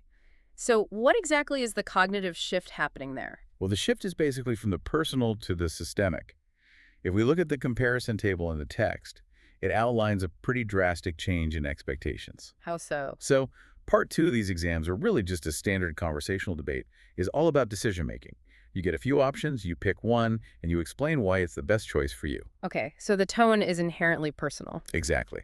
It relies heavily on your immediate preferences and your own life experience to solve a local problem. I always think of part 2 like, arguing with your friends about where to eat dinner. Yeah, that is a great way to put it. It is immediate and highly solution-oriented, like, we should get pizza because I had tacos yesterday and pizza's cheaper. You are solving the problem using your own parameters. Right, but part 3 completely strips that safety net away. It flips the script entirely. So no more personal preference. None. You are no longer choosing an option from a menu. You are handed a single, broad societal issue, usually presented as a mind map with 3 suggested subtopics. Okay. And you are required to do what the text calls topic development. You have to take a complex issue and unpack it from multiple angles while maintaining an academic or societal tone. So you are not concluding with the best option anymore. No, you are summarizing broader benefits or problems that affect an entire community or even the world at large. Wow, so it is the difference between deciding where to eat dinner and, delivering a TED Talk on the sociological impacts of the fast food industry. Yeah, you have to zoom out. Yeah. And that zooming out is precisely where most people's rhetoric completely collapses. Because when the spotlight hits us, our instinct is to shrink the problem down to our own size, right? Exactly. If the topic is the economy, we immediately start talking about how much our own grocery bill went up. Which is a valid experience, but it fails the test of topic development. Right. It fails to maintain the altitude of the problem. That altitude is the defining characteristic of a C1 or advanced level of fluency. And when evaluators or, frankly, even corporate executives are listening, they're testing whether you can abstract a concept beyond your own front door. Yeah, and the source text actually points out a huge mythbuster right at the beginning of the strategy section regarding this. Oh, about vocabulary. Yes. There's this pervasive assumption that to sound advanced, to maintain that high altitude, you need to use obscure, multisyllabic vocabulary. Like the kind of words you only see in a 19th century novel. Exactly. But the text explicitly says that achieving that C1 score does not require impossible, overly complex vocabulary. Wait, really? So what does it require then? Structural integrity. If you try to mask a weak, personal argument with a thesaurus, the listener's brain instantly detects the fraud. The vocabulary just feels unearned. That makes so much sense. So what does the source outline instead? 4 structural pillars that your response must rest on. First, a crystal clear topic sentence. Second, a slightly longer explanation that expands on the mechanism. Okay, so state it, then explain it. Right. Third is a concrete, real-world example. And fourth, a clear result or impact. Wow, so if you have those 4 load-bearing walls in place, the listener will perceive your argument as highly sophisticated, even if the vocabulary was relatively accessible. Absolutely. It proves that sounding smart isn't about individual words. It is about the shape of your thoughts. I love that, the shape of your thoughts. And that specific 4-pillar requirement brings us to the core engine of this deep dive. The formula the text demands students memorize. The TREI structure. TREI. Let's look at the mechanics of this machine, letter by letter. What is the T actually doing in the listener's brain? The T stands for topic sentence. Its function is to state your point with absolute, uncompromising clarity. So no hedging or wandering into the idea? None. Yeah. No, I kind of think maybe. The source gives a really reliable template, which is, first and foremost, one major benefit is that you are basically planting your flag in the ground. Because in a high-stress environment, the listener's attention is fragile. Very fragile. If you don't tell them exactly what the paragraph is about in the first 5 seconds, they stop listening to the content and start trying to solve the puzzle of what you were getting at. It eliminates that rambling preamble we all do when we're thinking on our feet. You secure the perimeter immediately. Okay, so T is topic. What about R? R stands for reason.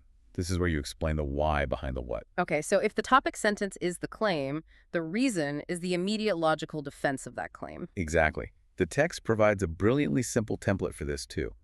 This is mainly because, which means that. Oh, I see. You are physically forcing your brain to articulate the mechanism. Right. You cannot just assert that a thing is true. You have to expose the gears turning underneath it. It bridges the gap between a baseless opinion and a reasoned argument. Which brings us to the E. The example, the template here is standard, right? Like, for example, in big cities like Ho Chi Minh City. Yeah, that is the standard template. But, I mean, if we are really analyzing the architecture of rhetoric here, I have to challenge this step. Okay, let's hear it. If my reason is incredibly tight, like if I just laid out a flawless logical sequence explaining why A leads to B, why am I mandated to provide a localized example every single time? Doesn't the formula risk making us sound kind of rigid, like robots just filling in blanks? It is a fair pushback, but it ignores the neuroscience of how human beings process spoken information. Really? How so? Well, abstract logic, your flawless reason, floats in the air. Holding abstract concepts in working memory requires massive metabolic energy from the listener's brain. Cognitive load. Exactly. If you string together 3 or 4 highly abstract logical reasons without ever touching the ground, the listener's working memory overflows. They literally tune you out. Wow, okay. So the example isn't just evidence, it is a cognitive relief valve. Precisely. When you say the words, for example, the listener's brain gets to exhale. You take this heavy, abstract, systemic concept and you map it onto a tangible narrative. Like a city, a person, or a recognizable scenario. Yeah, because our brains process narrative natively, it requires almost zero effort. The source insists on this ease structure because it proves you can bridge theory and reality. You are proving you aren't just reciting memorized theory, you actually know what the concept looks like when it walks out the door. That is fascinating. So that leaves the final letter. Impact. The impact is the so what of your argument. It's Yes. the systemic result. The text's template is, as a result, this can improve people's quality of life. Right. You have stated the topic, explained the mechanism, grounded it with an example, and now you are pulling the lens all the way back out to show the consequence to society. It closes the loop. It feels like an incredibly tight feedback loop. But, you know, a framework is only as good as its ability to handle different kinds of terrain. Very true. The text provides practice exams featuring complex issues, so we need to see how TREI behaves under pressure. Does it actually force the speaker to elevate their mindset? Let's start with public transport. Okay, application 1. The prompt is, using public transport brings several benefits. The mind map outlines 3 core areas: traffic, the environment, and money, plus an original idea. Let's see how the structure handles the first idea, traffic. For the topic, the model says, first and foremost, one major benefit is that public transport can reduce traffic congestion. Clear and direct. Then the reason. This is mainly because one bus or train can carry many passengers at the same time, which means that fewer private vehicles are needed on the road. Look at the mechanism there. The speaker doesn't just say there are fewer cars. They explain the physical math of the situation. one large vehicle replacing multiple small vehicles. The framework forced them to articulate the cause and effect, and then the example anchors it. For example, if more people in big cities used buses instead of motorbikes or cars, traffic during rush hours would become much smoother. And in this specific case, the result, smoother traffic, is baked directly into the example. So there is no need for a separate impact sentence. Right, the structure is flexible enough to condense when the logic naturally merges. Now, what happens when the topic is slightly more abstract, like idea 2, the environment? The topic is, secondly, another important advantage is environmental protection. And the reason is, private vehicles release a large amount of exhaust fumes, which contributes to air pollution and climate-related problems. By contrast, public transport is more efficient because it carries more people with lower emissions per person. That use of contrast in the reason is a hallmark of high-level speaking. You are defining the value of the subject by juxtaposing it against the alternative. It is way stronger than just saying buses are green. Exactly. And notice the impact here. The text skips a localized example and goes straight to the broader systemic result. In the long run, this can help cities become cleaner and more sustainable. Oh, right. The academic vocabulary, like emissions and sustainable, emerges naturally because the structure demands a zoomed-out conclusion. The framework acts as scaffolding that supports heavier vocabulary. If you just tried to use the word sustainable randomly, it might feel forced. But the sequence builds a ramp right up to it. Let's look at the third idea, money. The topic is, finally, we should also take personal finance into consideration. That is a brilliant phrasing instead of just, it saves money. It elevates the concept to an economic principle. And the reason backs it up. Using public transport is usually much cheaper than owning a private vehicle. People do not have to pay for petrol, parking fees, maintenance, or insurance. The list of specifics proves depth of knowledge, and then it anchors it with a combined example and impact. This is especially beneficial for students, low-income workers, and people who need to travel every day. By attaching the economic benefit to specific demographic groups, the argument instantly feels grounded and sociologically aware. And the source material also requires an extra idea, not on the map, to prove independent thought. The model answer adds that public transport reduces stress. And again, the reason and example are combined beautifully. When people do not have to drive through heavy traffic, they can use their commuting time to read, listen to music, or simply relax. They connect a physical reality, sitting on a train, to a psychological benefit. But the true test isn't the prepared monologue, right? It is the follow-up questions. Yes. After you deliver this response, the examiner will interrupt you with a spontaneous question. The text uses this one. What should the government do to encourage public transport? And if someone is just memorizing phrases, this is where they panic. They drop the C1 altitude and revert to the dinner table mindset, like, they should make buses cleaner. Right, which shrinks the problem. But the strategy is to use a miniaturized TREI structure to catch the question. You don't abandon the architecture, you deploy it faster. Oh, I see. So, topic. I believe the government should improve the quality of public transport first. Reason. The main reason is that people will not use buses or trains if they are slow, crowded, or unreliable. Example. For example, the government can add more routes, upgrade old buses, and make sure services run on time. Impact. Therefore, public transport will become more convenient and attractive to citizens. You catch the curveball, run it through the machine, and throw back a perfectly structured answer. That is incredible. But we've only seen how it organizes tangible physical realities like buses. What happens when the prompt asks you to construct an argument out of thin air, when the topic is entirely invisible? You mean application 2, face-to-face communication. This is a significant leap in difficulty. Public transport is about overcoming the friction of physical distance, but communication is about overcoming the friction of human connection. The mind map suggests discussing effectiveness, clarity, and relationships. So how do you anchor an abstraction like effectiveness? Let's look at idea 1, topic. First and foremost, face-to-face communication is more personal and effective. Reason.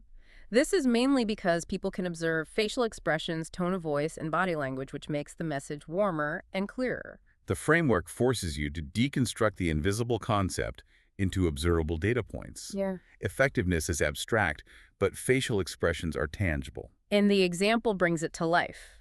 For example, when we talk to a close friend in person, we can understand not only their words, but also their emotions. Exactly. I look at digital communication like texting or Slack, kind of like reading the sheet music of a song. You get the notes, you technically possess the information, but face-to-face is like sitting in the concert hall. Oh, I love that analogy. You actually hear the dynamics, the micropauses, the breath.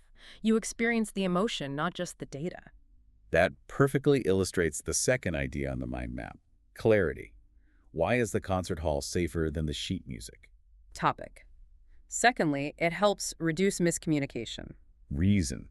Text messages can easily be misunderstood because they lack tone and emotional context. Impact. In contrast, when people communicate face-to-face, they can ask questions immediately and clarify confusing points. The reliance on contrast is so effective here.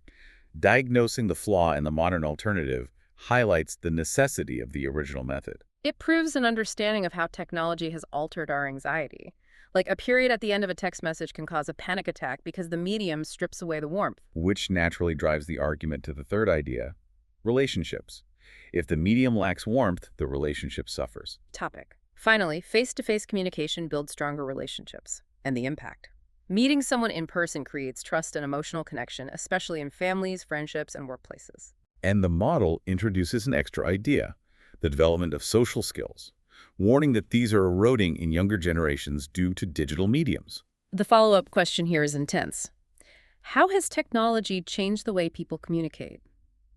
A beginner would give a binary answer like, technology is great, or it is terrible. But an advanced speaker cannot afford to be binary. The C1 mindset requires holding two opposing truths. The suggested response points out that technology makes communication exponentially faster. That is the undeniable utility. But it balances that against the systemic cost, the reduction in real-life interaction that degrades the social fabric. The framework forces you to be an analyst, not a cheerleader. This friction, the demands of modern efficiency eroding human connection, bridges perfectly into our third application, the epidemic of modern work culture and work-related stress. This topic demands a very mature, dispassionate tone. If you are asked about work stress and you just complain about your own boss, you fail the altitude test. The mind map gives three culprits: heavy workload, workplace conflicts, and job insecurity. Let's run idea 1 through the machine. Workload. Topic. First and foremost, heavy workload is one of the main causes of stress at work. Reason. When employees have too many tasks and tight deadlines, they may feel overwhelmed and unable to perform well. Impact. This can lead to burnout, especially if they have to work overtime frequently. The semantic journey there is fascinating. Yeah, from overwhelmed to burnout. Right. It elevates a temporary feeling to a chronic systemic condition. It shows the examiner you understand the difference between a bad Tuesday and an occupational hazard. Let's look at idea 2, conflicts. Topic. Secondly, workplace conflicts can also create a lot of pressure. Reason. If employees have poor relationships with colleagues or managers, they may feel uncomfortable and unmotivated at work. Impact. In the long run, this can reduce both productivity and job satisfaction. That impact sentence splits the consequence perfectly. Yes, job satisfaction addresses the human cost, while productivity addresses the corporate economic cost. It is a brilliant systemic view. And idea 3 focuses on job insecurity. Topic. Finally, job insecurity is another serious factor. Reason. When people are afraid of losing their jobs, they may feel anxious even when they are working hard. And the original extra idea introduces poor work-life balance as a multiplier for all the other stress factors. But the follow-up question for this section is where it gets really interesting because it tackles a very current debate. Do you think remote working reduces or increases work-related stress? See, my instinct is to immediately defend it. Of course it reduces stress. No commute, I control my environment. But if I say that, I have reverted to a part 2 mentality. You have replaced a systemic analysis with a personal preference. High-level speaking requires shouldering the burden of nuance. So how does the advanced answer begin? With some variation of, it depends. The classic academic safety net. It is not just a safety net. It reflects reality. The model response uses the framework to articulate the duality. Remote work can reduce stress by eliminating the commute. But it immediately pivots to the counter impact. It increases stress if employees are unable to set firm boundaries. Exactly. It leads to a scenario where the office invades the living room and they are never truly off the clock. The blur. When your kitchen table is your desk, the psychological separation vanishes. The structure prevents you from ignoring that reality. Which brings us to the final test of the framework. We have structured arguments about infrastructure, communication, and burnout. These systemic pressures often manifest biologically. So our final application takes TREI into a public health crisis. Application 4, obesity. What is remarkable here is that the mind map requires the speaker to pivot dynamically. You have to cover health risks, causes, and then spontaneously generate solutions. A diagnosis, a root cause analysis, and a policy proposal. Let's see the diagnosis. Idea 1, risks, topic. First and foremost, obesity can lead to many health risks. Reason: people who are overweight may have a higher risk of diabetes, heart disease, high blood pressure, and joint problems. Impact. In the long run, these health issues can reduce life expectancy and increase medical costs. Again, addressing both the biological tragedy and the systemic economic burden. The altitude is incredibly high. Then the framework shifts to the root cause analysis, idea 2, topic. Secondly, obesity is often caused by unhealthy lifestyles. Reason: many people eat too much fast food, drink sugary beverages, and spend long hours sitting in front of screens. Impact. This sedentary lifestyle makes it easy to gain weight. The mechanism is so elegant. Granular behavior scooped up into one advanced term, sedentary lifestyle. And finally, the pivot to policy, idea 3, topic. Thirdly, there are several solutions to obesity. Reason: people should follow a balanced diet, do regular exercise, and control their portion sizes. And the extra idea expands responsibility to family and school support. The example and impact for that extra idea are crucial.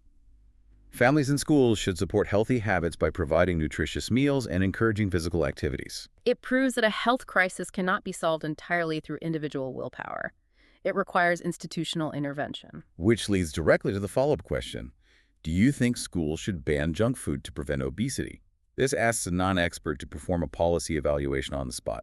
And again, the TREI structure acts as the scaffolding. Opinion: yes, ban it.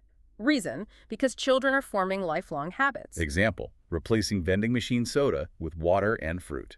Impact: students interact with healthier options, increasing long-term nutritional awareness. The underlying math never changes, no matter how complex the topic gets. We have covered immense ground today. We saw that the critical difference between a good speaker and an advanced speaker is that cognitive shift from the personal to the systemic. Maintaining the altitude of a TED Talk. And we decoded the architecture required to do it. Topic, reason, example, impact. You state your claim, provide the logical mechanism, anchor it with a concrete narrative example, and tie it together with the broader systemic result. It effortlessly processed economics, psychology, burnout, and a health crisis. It is a constraint that actually breeds clarity. It is like learning the scales in music. Once embedded, you are free to improvise because the underlying math keeps the melody intact. Which brings me to a final thought for you to carry forward. The text presents TREI strictly as a weapon to defeat an exam. Right. But think about the friction of the modern world. The convoluted emails, the meetings that circle the drain because no one can anchor an abstract idea. What if we didn't just use this for exams? You mean apply it to everyday life? Yeah. What if we applied topic, reason, example, and impact to our internal decision-making? How much cleaner would our thoughts be if we forced ourselves to articulate the mechanism of our anxieties and the impact of our choices? The real power of this framework isn't just helping others understand you. It might be the ultimate tool to help you understand yourself. Welcome to today's deep dive. We have a really fascinating stack of source material today. Oh, absolutely. It's definitely not what you'd expect. Right. So on its surface, it looks like an extensive, meticulously crafted English-speaking exam preparation guide, and specifically geared toward the C1 or VSTEP level, which, for those of you listening, that represents a very advanced degree of language proficiency. Yeah, it's high stakes. You need a lot of complex vocabulary at that level. Exactly. But here's where it gets really weird. Instead of providing like a list of generic, universally applicable answers to potential exam questions, the creator of this document has done something entirely unorthodox. Completely unorthodox. The entire document, encompassing hundreds of potential questions, is written from the perspective of a single, hyper-specific persona. And that persona is a registered nurse working grueling shifts at District 6 Hospital in Vietnam. Which is just a fascinating departure from how language acquisition or, test preparation is traditionally approached. Okay, let's unpack this because I was blown away by this. Why is this so unusual? Well, usually when we look at materials designed for high-stakes language exams, the goal is to equip the test taker with this broad, sterile vocabulary. Right, like a generic list of words. Yeah, exactly. The material's trying to make you a jack of all trades so you can talk passably about, tourism or technology or sports or your favorite food. But the inherent flaw in that traditional design is cognitive load. Cognitive load meaning how hard your brain has to work. Right. Because when you sit in front of an examiner and they can ask you literally anything, your brain has to perform this massive search and retrieval operation. Oh, I see. You have to invent an opinion on the spot, structure a grammatical sentence, and retrieve high-level vocabulary all in real time. It's exhausting. That makes total sense. And that is exactly what we are going to decompress and unpack today. We're going to explore the brilliant test-taking strategy hidden within this document, which the creator calls the redirecting strategy. It's a great name for it. It really is. And we'll analyze the high-level medical vocabulary it deploys, and we are going to look at the incredibly gritty, realistic picture it paints of a frontline healthcare worker's life. Yeah, the lifestyle aspects are wild. We are covering everything for you today, from their education and financial philosophies to their mental health and their interaction with modern technology. It almost feels like a profound psychological character study disguised as an exam study guide. And the brilliance of this document lies in how it systematically dismantles that cognitive load we just mentioned. By filtering every possible random question through the lens of this District 6 hospital nurse, the creator essentially hacks the exam format. Hacks it how, exactly? Well, the test taker no longer has to, invent a unique, complex persona for every new topic. They simply process the prompt through a pre-established, heavily fortified worldview. Okay, so let's dive right into the mechanics of how that works. Because the document explicitly instructs the user to employ this redirecting strategy. The premise is that no matter what the examiner asks, whether it's about hobbies, weekend plans, or even something as mundane as fashion, the answer is always pivoted back to the core persona. Right, the conversational gravity always pulls back. Yes. Back to surviving exhausting hospital shifts, maintaining physical health, or finding psychological equilibrium. The mechanism here is entirely about narrative control, because in a C1 level speaking exam, the rubric typically grades candidates on fluency, lexical resource, grammatical range, and pronunciation. Right, the standard metrics. Exactly. And fluency drops significantly when a candidate hesitates, simply because they don't know what to say. By utilizing a redirecting strategy, the candidate eliminates the hesitation of idea generation. Because they already know the answer. They already know exactly what they're going to talk about. The only task is building the bridge from the examiner's prompt to the candidate's established island of expertise. The text provides some really fascinating examples of this bridge building in action. So imagine an examiner asking a standard icebreaker-style question like, "Do you like dancing?" A classic, simple prompt. Right. A standard test taker might fumble around, try and remember the vocabulary for different dance styles. Maybe mentioning they like hip-hop or salsa, but struggling to elevate the language to a C1 level. Because there's only so much you can say about liking salsa. Exactly.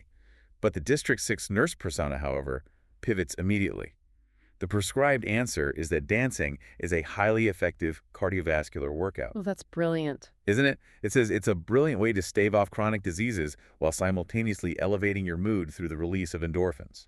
Notice how that bridge is constructed, though. The candidate doesn't ignore the question. They acknowledge dancing, but they immediately reframe it from a leisure activity into a physiological intervention. Right, they make it medical. Yeah, and by doing so, they access a highly sophisticated lexicon. Words like cardiovascular, stave off, chronic diseases, and endorphins. That is not typical vocabulary for a question about dancing. Definitely not. Which immediately signals advanced proficiency to the examiner. I found the response to the question about their favorite color even more extreme. Oh, the color one is my favorite. It's wild. If an examiner asks about your favorite color, it's almost impossible to showcase advanced vocabulary. I mean, it's a question you ask a kindergartner. Right, usually just say, I like blue because of the sky. Exactly. But the nurse persona states their favorite color is a muted, earthy green. And the justification isn't about nature or aesthetics. The justification is that, scientifically speaking, exposure to green hues lowers cortisol levels. It's just a masterstroke. It acts as a visual antidote to the chronic occupational stress they endure daily on the hospital wards. It's a masterstroke of linguistic manipulation because the candidate forces the examiner to grade a discussion on endocrinology and occupational psychology, all triggered by a prompt about colors. Which is insane. It really is. And cortisol, for those listening who might not know, is the primary stress hormone. By linking a simple color preference to the biological regulation of stress hormones, the candidate demonstrates an ability to discuss abstract, complex, and highly specific scientific concepts seamlessly. The document applies this to physical objects as well. Like, when asked about what kind of bag they carry in their daily life, the answer is an ergonomic backpack, specifically chosen to evenly distribute weight and prevent occupational back strain. It's undeniably effective for a language test. It is. However, looking at this strategy critically, I do wonder about the conversational dynamics here. What do you mean? Well, when I read these pivots, it reminds me of a politician at a press conference. A reporter asks about rising inflation, and the politician pivots to say, well, what the public really cares about is national security, and they just recite a pre-written talking point. I see the comparison. Right. Doesn't this redirecting strategy risk making the speaker sound evasive, or worse, robotic? That's a fair question. But the distinction between political evasion and the redirecting strategy outlined in this document comes down to the principles of cooperative communication. Okay, tell me more about that. So in linguistics, we often refer to Grice's maxims, one of which is the maxim of relevance. A politician dodging a question actively violates the maxim of relevance. They are explicitly ignoring the prompt to talk about something else entirely. Right, they just sidestep it. Exactly. This persona, conversely, adheres to the maxim. They actually do answer the question about the bag, the color, and the dancing. The pivot occurs in the justification for the answer. So they are honoring the premise of the question, but changing the lens through which it's viewed. Precisely. They are dragging the prompt onto their home turf. And it only works and avoids sounding evasive because the pivot is rooted in a logical, cohesive worldview. Because they actually are a nurse. Right. For a frontline healthcare worker operating under immense stress, it is entirely believable that their color preference is dictated by stress reduction, or their choice of bag is dictated by physical preservation. It's reframing, not deflecting. That home turf is heavily fortified by what the document calls the power of reuse. This is the arsenal of medical vocabulary that forms the backbone of the persona. It's incredibly strategic. It really is. It's not just a randomized list of complex words. It's a curated set of C1-level medical and psychological terminology that is deployed across various everyday topics. They are taking clinical terms and using them to describe their domestic, non-hospital life. And that application of specialized vocabulary to mundane situations is a hallmark of true fluency.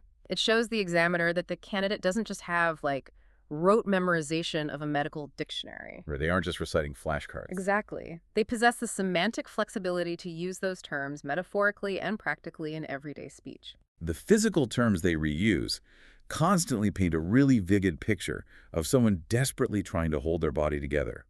The word prophylactic appears frequently. Yes, that's a great example. We usually think of a prophylactic in a strict medical sense, like a preventative treatment for a disease. But this persona uses it to describe daily habits. Drinking a specific herbal tea is a prophylactic measure against insomnia. Which is such a high-level way to say, tea helps me sleep. Exactly. Yeah. A morning stretching routine is a prophylactic measure against joint degradation. They also frequently use the idiom running on fumes, which perfectly captures the state of total physical and mental depletion after a 12-hour shift. Running on fumes is an excellent idiomatic anchor, but the psychological vocabulary prescribed in this document is even more revealing, I think. Oh, absolutely. It outlines a mind under constant, severe strain. The terminology used essentially medicalizes the experience of exhaustion. The concept of cognitive bandwidth is a primary example of that. When the examiner's prompt asks why they don't keep in touch with childhood friends or attend large social gatherings, the persona doesn't just say they are too tired. Right, which would be the basic answer. Yeah. Instead, they state they lack the cognitive bandwidth to sustain those relationships. They also rely heavily on terms like sensory overload, compassion fatigue, and decision fatigue. And by using these terms, the candidate achieves two things simultaneously. What's the first? First, they easily hit the lexical resource requirements for a high score. They're using highly specific, advanced vocabulary. Second, They construct a highly empathetic character. That makes sense. The hospital is depicted as this chaotic, high-decibel, high-stakes environment.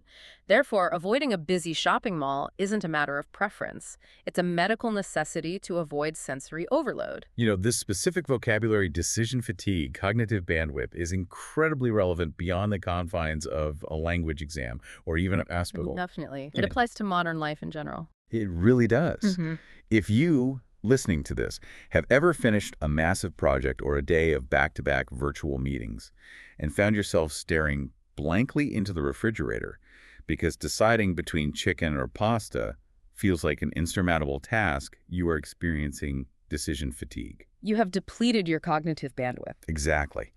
Giving it a clinical name validates the feeling. It moves it from a personal failing, like I'm just being lazy, to a recognized physiological and psychological state. It objectifies the exhaustion. When you understand that every choice you make, no matter how small, consumes a finite amount of neural energy, you begin to see the necessity of the defensive lifestyle this nurse persona has built. A defensive lifestyle. I like that phrasing. Yeah, and that defensive posture is deeply rooted in how they were trained.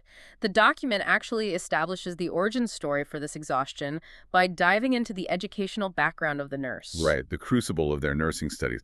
The source material doesn't portray their university years as a time of, self-discovery and leisure. Not at all. It describes the curriculum as undeniably grueling. They construct a narrative of a student who was essentially burning the candle at both ends, trapped between academic rigor and raw human trauma. The juxtaposition there is stark. They are expected to master complex theoretical frameworks, pharmacology, cellular biology, intricate anatomy. All the heavy science stuff. Right, while simultaneously executing clinical placements in the actual hospital. The document details how they would work jam-packed night shifts, dealing with real patients, real suffering, and real emergencies, and then had to transition back to a classroom to take a high-stakes exam on biochemistry. It sounds impossible. It does. The persona explicitly states that their favorite subjects were anatomy and physiology, but not out of academic curiosity. They viewed those subjects as a vital blueprint for diagnosing patients. Everything is viewed through a lens of absolute utility. And that utilitarian view extends to their perspective on the format of education itself. The document features a section addressing the modern debate between online learning and traditional in-person classes. Which is a very common exam topic. Very common. And while many test takers might offer a balanced view, praising the convenience of digital platforms, the nurse persona takes a hardline stance. They state that traditional in-person classes are unequivocally superior for their field.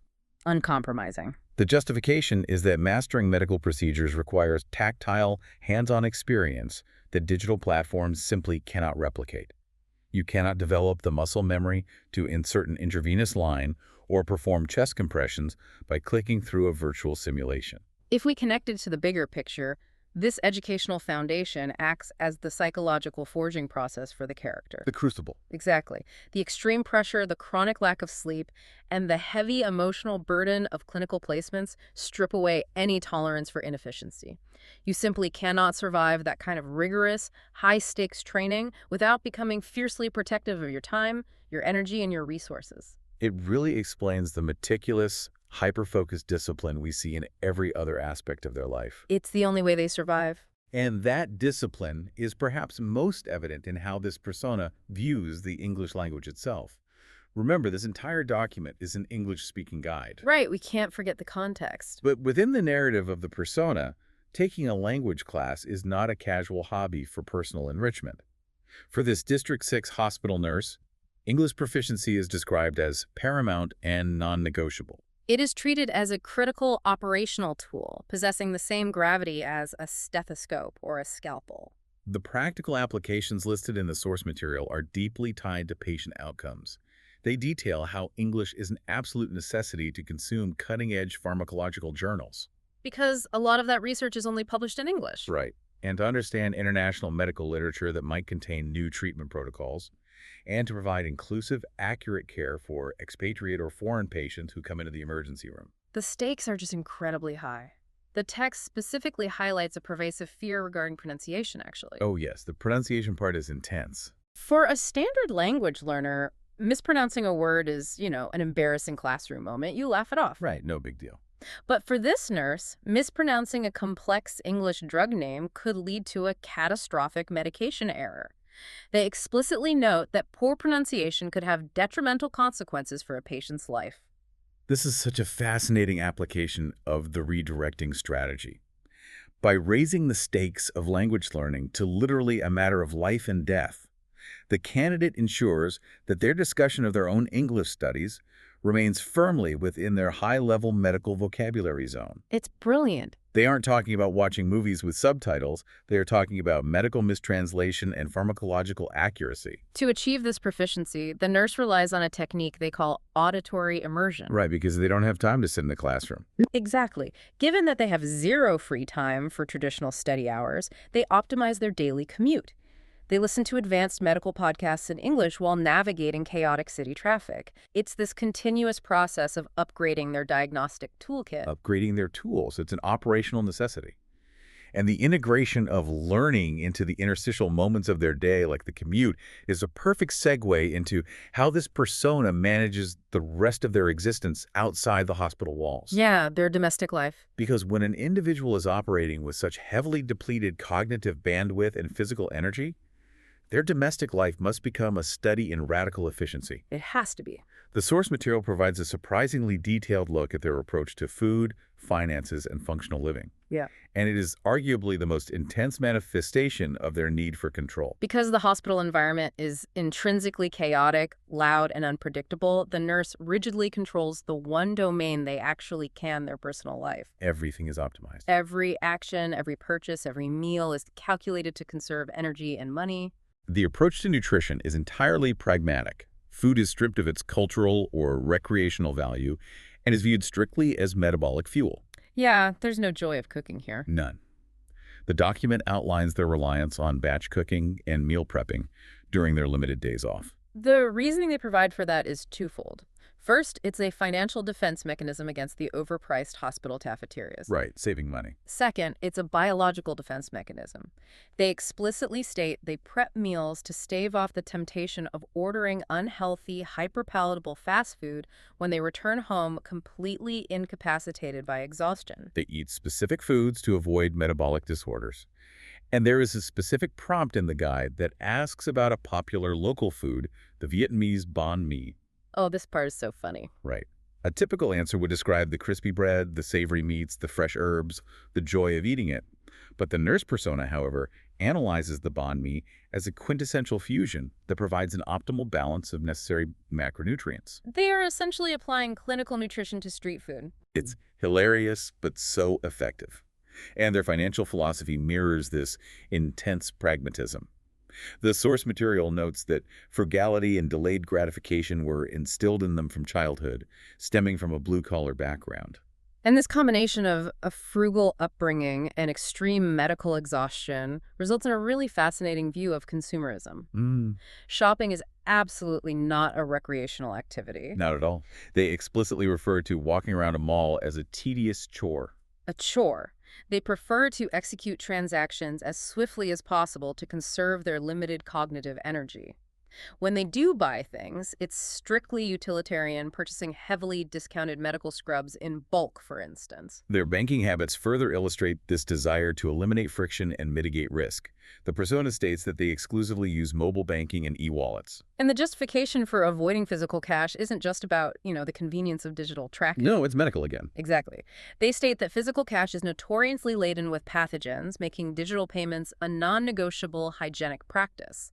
Okay, now, looking at this holistic picture, analyzing sandwiches for macronutrients, treating shopping like a chore, avoiding cash because of pathogens, meal prepping to avoid metabolic collapse. I have to wonder how this resonates. What do you mean? Well, is this a sad way to live? Some might hear this and think it sounds like an incredibly bleak, joyless way to exist. Every ounce of spontaneity has been engineered out of their life. It is entirely understandable why it might appear bleak from the outside. However, we really have to contextualize it within the framework of decision fatigue, which we discussed earlier. Right, the cognitive bandwidth issue. Yeah. The human brain consumes a massive amount of energy when evaluating options and making choices. By standardizing their meals, rigidly adhering to a budget, automating their shopping, and eliminating the friction of physical currency, this nurse is systematically eliminating micro-decisions from their day. They're building an infrastructure where they don't have to think about how to survive the day. Exactly. The joy, or rather the fulfillment, doesn't come from a spontaneous trip to the mall. The fulfillment comes from having enough residual cognitive bandwidth to make accurate, life-saving triage decisions in the emergency room. Wow. What looks like a joyless routine is actually a highly sophisticated armor they wear to protect their most vital resources, their attention, and their physical endurance. That concept of building armor naturally extends to how they manage their physical environment and their interaction with the natural world. Right. Because if you are a shift worker, the external environment is often your biggest adversary. Oh, the environment is a constant battle. The fundamental issue is circadian rhythm disruption. Right, sleep cycles. The human body is biologically hardwired to sleep when it is dark and be alert when it is light, regulated by the suprachiasmatic nucleus in the brain responding to light cues. So when a nurse works a night shift, they are forcing their body to operate in direct opposition to millions of years of evolutionary programming. It's incredibly hard on the body. To combat this, the nurse's apartment is described not merely as a home, but as a heavily engineered sanctuary. It is a space designed for total sensory deprivation. Which is so interesting when you think about typical exam questions. Right, because when a potential exam question asks, what is your most prized possession?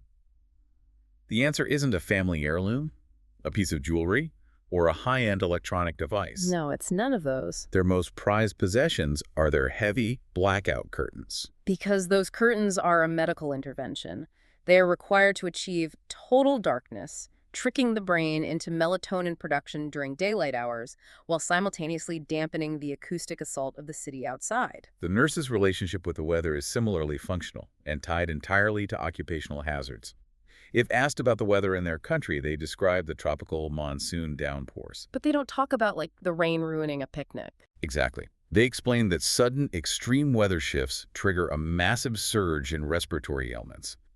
A monsoon means the hospital wards will overflow, their patient load will double, and their shift will become exponentially more difficult. It's all connected to the job.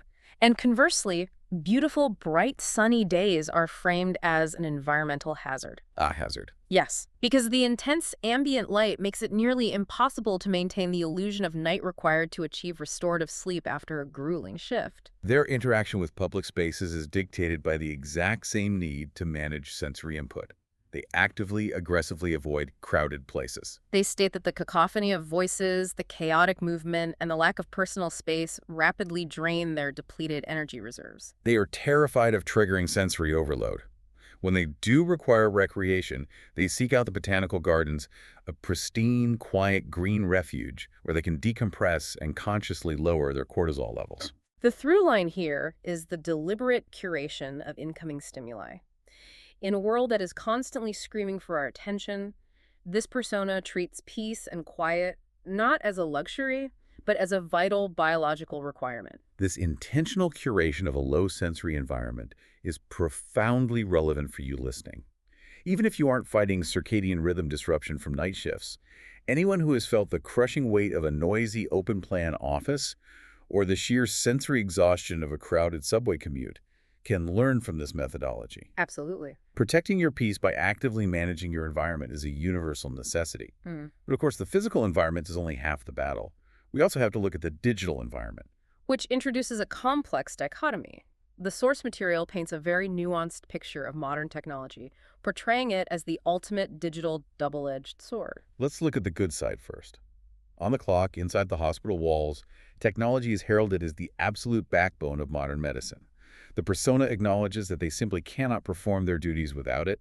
Right. They detail their reliance on electronic health records, which streamline patient data and prevent lethal medication interactions. They also discuss the integration of artificial intelligence, and this is a brilliant use of the redirecting strategy to incorporate contemporary tech vocabulary into the exam. Yeah, that's a very smart move. The nurse uses AI tools to quickly summarize dense, multi-page pharmacological research papers.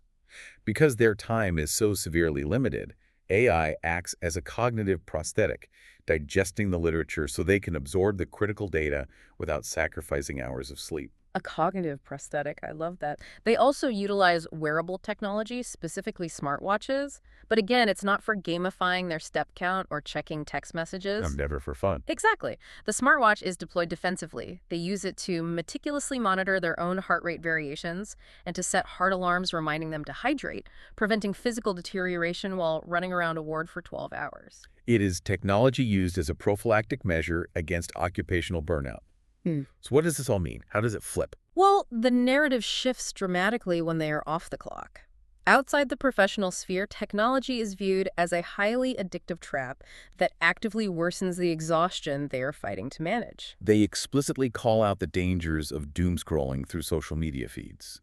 The persona demonstrates a clear understanding that social media algorithms are deliberately, psychologically engineered to hijack our attention spans. And for an individual who is already operating with critically low cognitive bandwidth, falling into a digital black hole is a disastrous misallocation of energy. The document also highlights the physiological dangers of unregulated screen time. The candidate discusses how the blue light emitted from smartphones and tablets severely disrupts their already fragile sleep architecture. As we discussed with blackout curtains, light suppresses melatonin production. Staring at a screen before bed is actively destroying their ability to recover. To counter this, they enforce strict digital hygiene.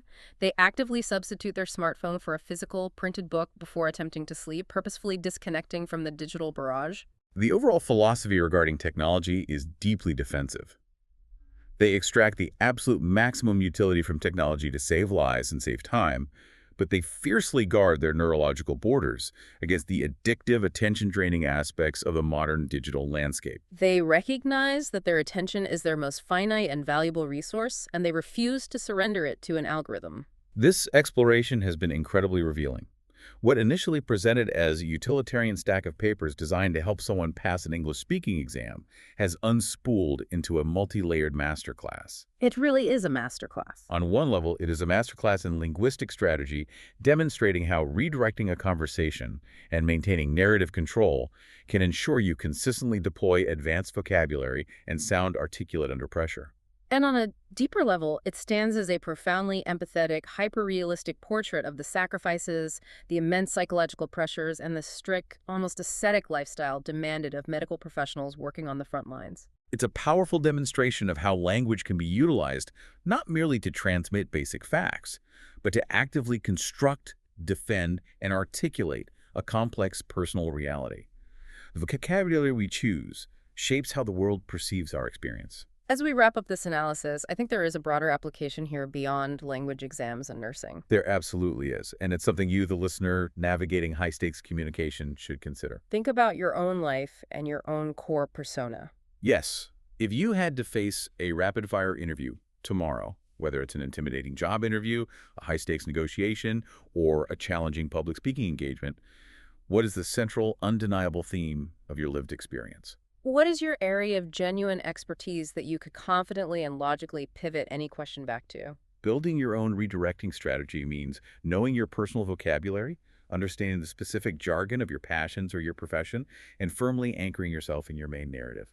It is the ultimate tool for navigating complex conversations, ensuring that you speak from a place of deep knowledge and undeniable authenticity. Knowing exactly who you are and possessing the linguistic tools to articulate that identity under pressure. Thank you for joining us on this deep dive into the intersection of language acquisition strategies and the gritty reality of healthcare. We hope you take a moment to evaluate and protect your own cognitive bandwidth today. We'll catch you on the next deep dive. Welcome back to the deep dive.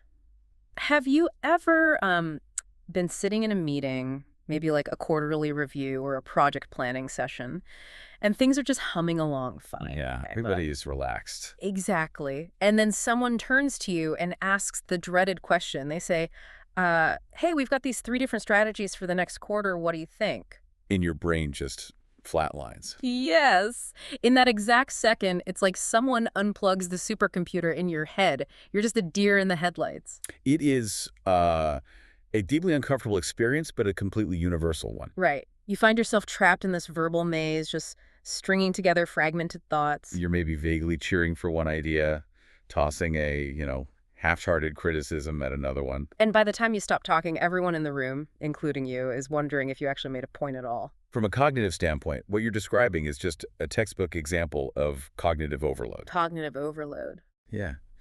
When we're put on the spot and forced to evaluate multiple options in real time, under pressure, social or professional, our default mechanism is to just abandon structure. We just panic and grab the first thought. Pretty much. We grab the first semi-logical thought that floats to the surface, and we just cling to it like a life raft. We stop trying to persuade. We just react to the pressure. Which leaves us looking pretty vulnerable, intellectually speaking. And it's frustrating because you know you're capable of making a smart decision. Right. You just can't articulate it in that specific moment. Exactly. And that dynamic is why our focus today is so incredibly intriguing. It really is. The source material today is quite unexpected. Yeah, because if you just read the cover page, it seems to have absolutely nothing to do with corporate meetings or high-stakes negotiations or, figuring out your personal life. Not at all. It's actually a highly specific preparation document for a language exam. Right. It's the VS, the Vietnamese Standardized Test of English Proficiency. And we are zeroing in on the prep materials for Part 2 decision-making in the speaking portion of that test. And honestly, the material is genuinely fascinating once you start peeling back the layers. Because on the surface, it's just a text designed to guide English learners toward what it calls a C1 mouthful, right? Right, which is essentially advanced, highly articulate, native-level fluency. The primary goal is just to pass a test. But the method it uses to get them there, that's what caught our attention. Because it provides this highly rigid formula for answering a prompt.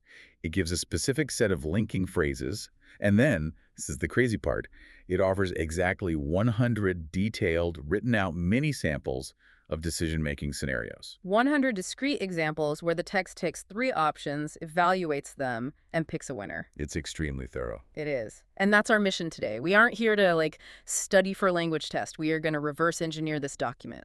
Because whether the authors intentionally designed it this way or not, what they've built is a mechanical blueprint for constructing a highly effective, logical, and persuasive argument. And we want to see if we can take this rigid testing framework and apply it to the messy, high-pressure choices we face in our daily lives. So to start, I think we need to understand the constraints. What exactly is this Part 2 task forcing these test takers to do? Good question. So the architecture of the task is actually brilliant because it completely removes the option to ramble. Right, you can't just talk in circles. No. You're given a hypothetical situation and exactly 3 distinct options to resolve it. And crucially, your job isn't just to point at the one you like best and start listing reasons. That's what most people would do in real life, though. Exactly. But here, your job is to rationally evaluate the entire landscape of the decision, systematically eliminate the 2 weaker options, and then champion the remaining best option. And to make sure the test taker actually does this, the source document provides a very strict 4-part template. Let's break down that template, because the phrasing it demands is so specific. Yeah, let's go through it step by step. Okay, so step 1 is simply acknowledging the options. The literal script the document provides is, quote, "In this situation, there are several possible options that we can take into consideration." Which, on the surface, sounds like a complete throwaway line. It does. It sounds like a palate cleanser, like you're just buying a few seconds to think. It does buy you time, but mechanically, it's doing something much more important.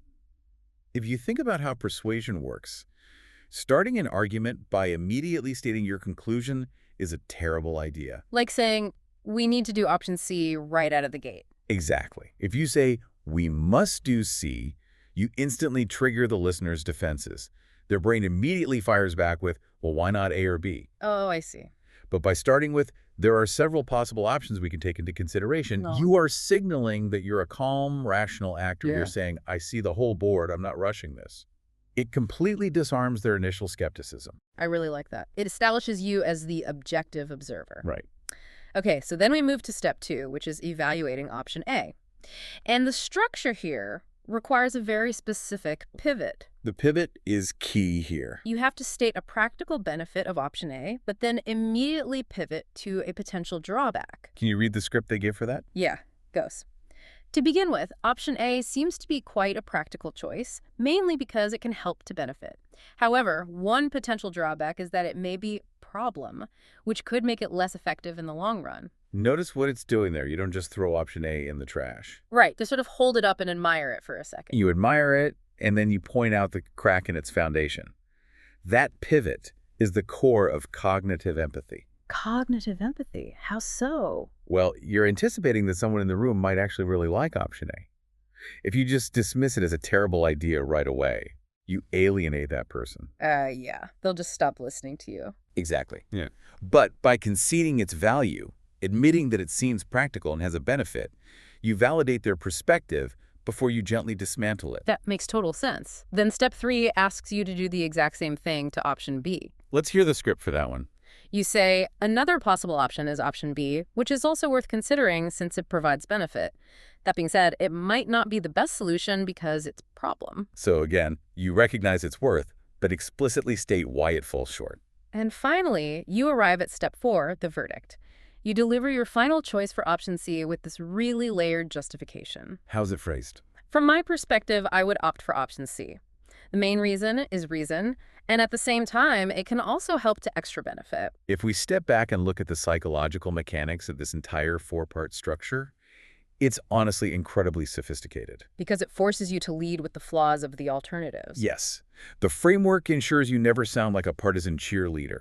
You sound like an arbiter of truth. It actually reminds me a lot of how a skilled trial lawyer handles a cross-examination. Oh, that's a great comparison. Or even how good managers use that sandwich feedback method, though maybe in reverse. How do you mean? Well, think about a good defense attorney. They know the prosecution is going to bring up a damning piece of evidence, right? Right.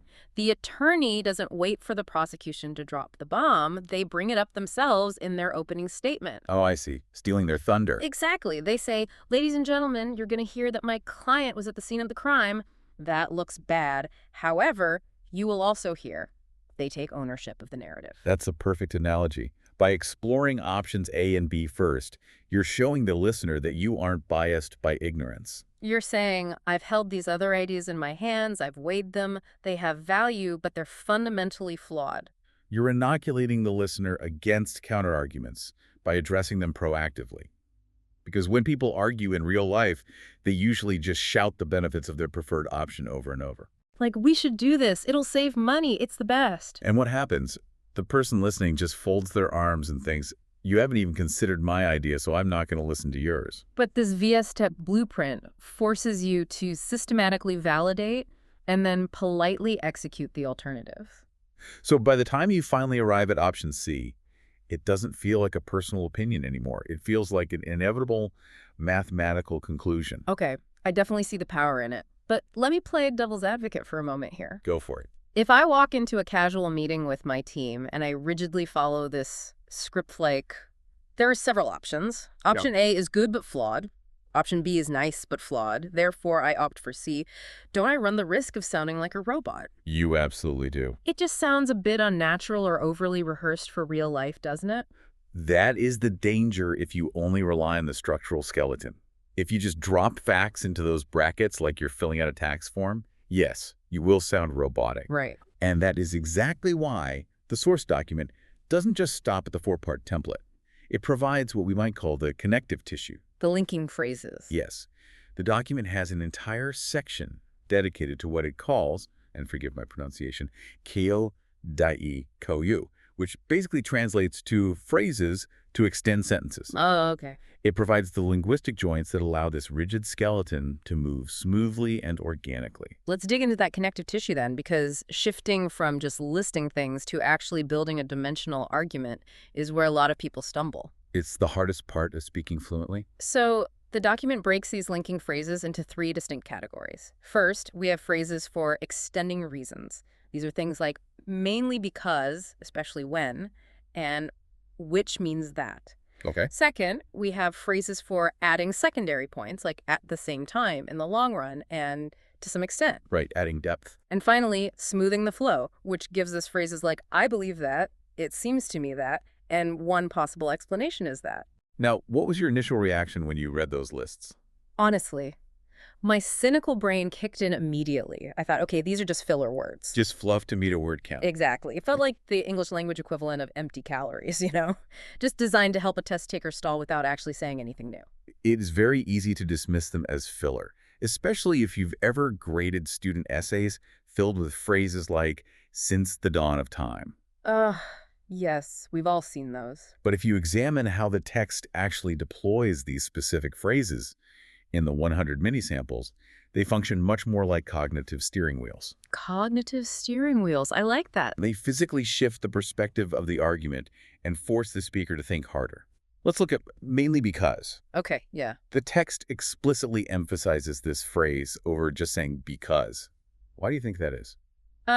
Maybe to sound more formal. It does sound better, but functionally, using mainly because forces you to prioritize your thoughts. You can't just throw a handful of vague reasons at the wall and hope one sticks. You have to isolate the single primary driver of your decision. It forces a hierarchy of values. That makes a lot of sense. If I'm arguing about, say, buying new software for the company, and I say, we should buy this because it's cheap, it looks nice, and the customer service is good. That's very flat argument. Right. All three reasons carry the exact same weight. But if I say, we should buy this mainly because of the customer service, and as a secondary benefit, it happens to be cheap, I established what actually matters to me. Precisely. You've given the listener a focal point. You've moved from a list to a strategy. Wow, just by adding the word mainly. Exactly. Now, let's look at the phrase in the long run. The source uses this phrase constantly, particularly when evaluating the drawbacks of option A or B. I noticed that too. I would actually argue that in the long run is the most powerful phrase in this entire document. Wait, really? More powerful than mainly because? I believe so, yes. Yeah. Because it demands temporal thinking. Temporal thinking, like thinking about time. Right. It forces the speaker to project the consequences of a decision into the future. If you look at most bad decisions, whether it's a corporate blunder, a failed diet, or a toxic relationship, they're usually made because the person was optimizing for the immediate present. They were optimizing for the next 5 minutes. Or the next quarter, yeah. Yeah. When the text trains a speaker to say, option A seems practical now, however, one potential drawback is that it may be exhausting in the long run. It is forcing the speaker to view the decision through the lens of sustainability. It completely changes the criteria for success. Exactly. It's like pulling the camera back. You stop looking at the decision in a vacuum and start looking at its trajectory over time. Yes. It's the difference between eating a donut because it tastes good right now and realizing that in the long run, eating a daily donut is going to cause some serious health problems. That's the perfect way to look at it. And then we have phrases like, at the same time. I noticed the text uses this almost exclusively in step 4 when delivering the final verdict for option C. Yes. The script goes, the main reason is that it allows me to reason, and at the same time, it can also help to extra benefit. So what's the psychology behind that one?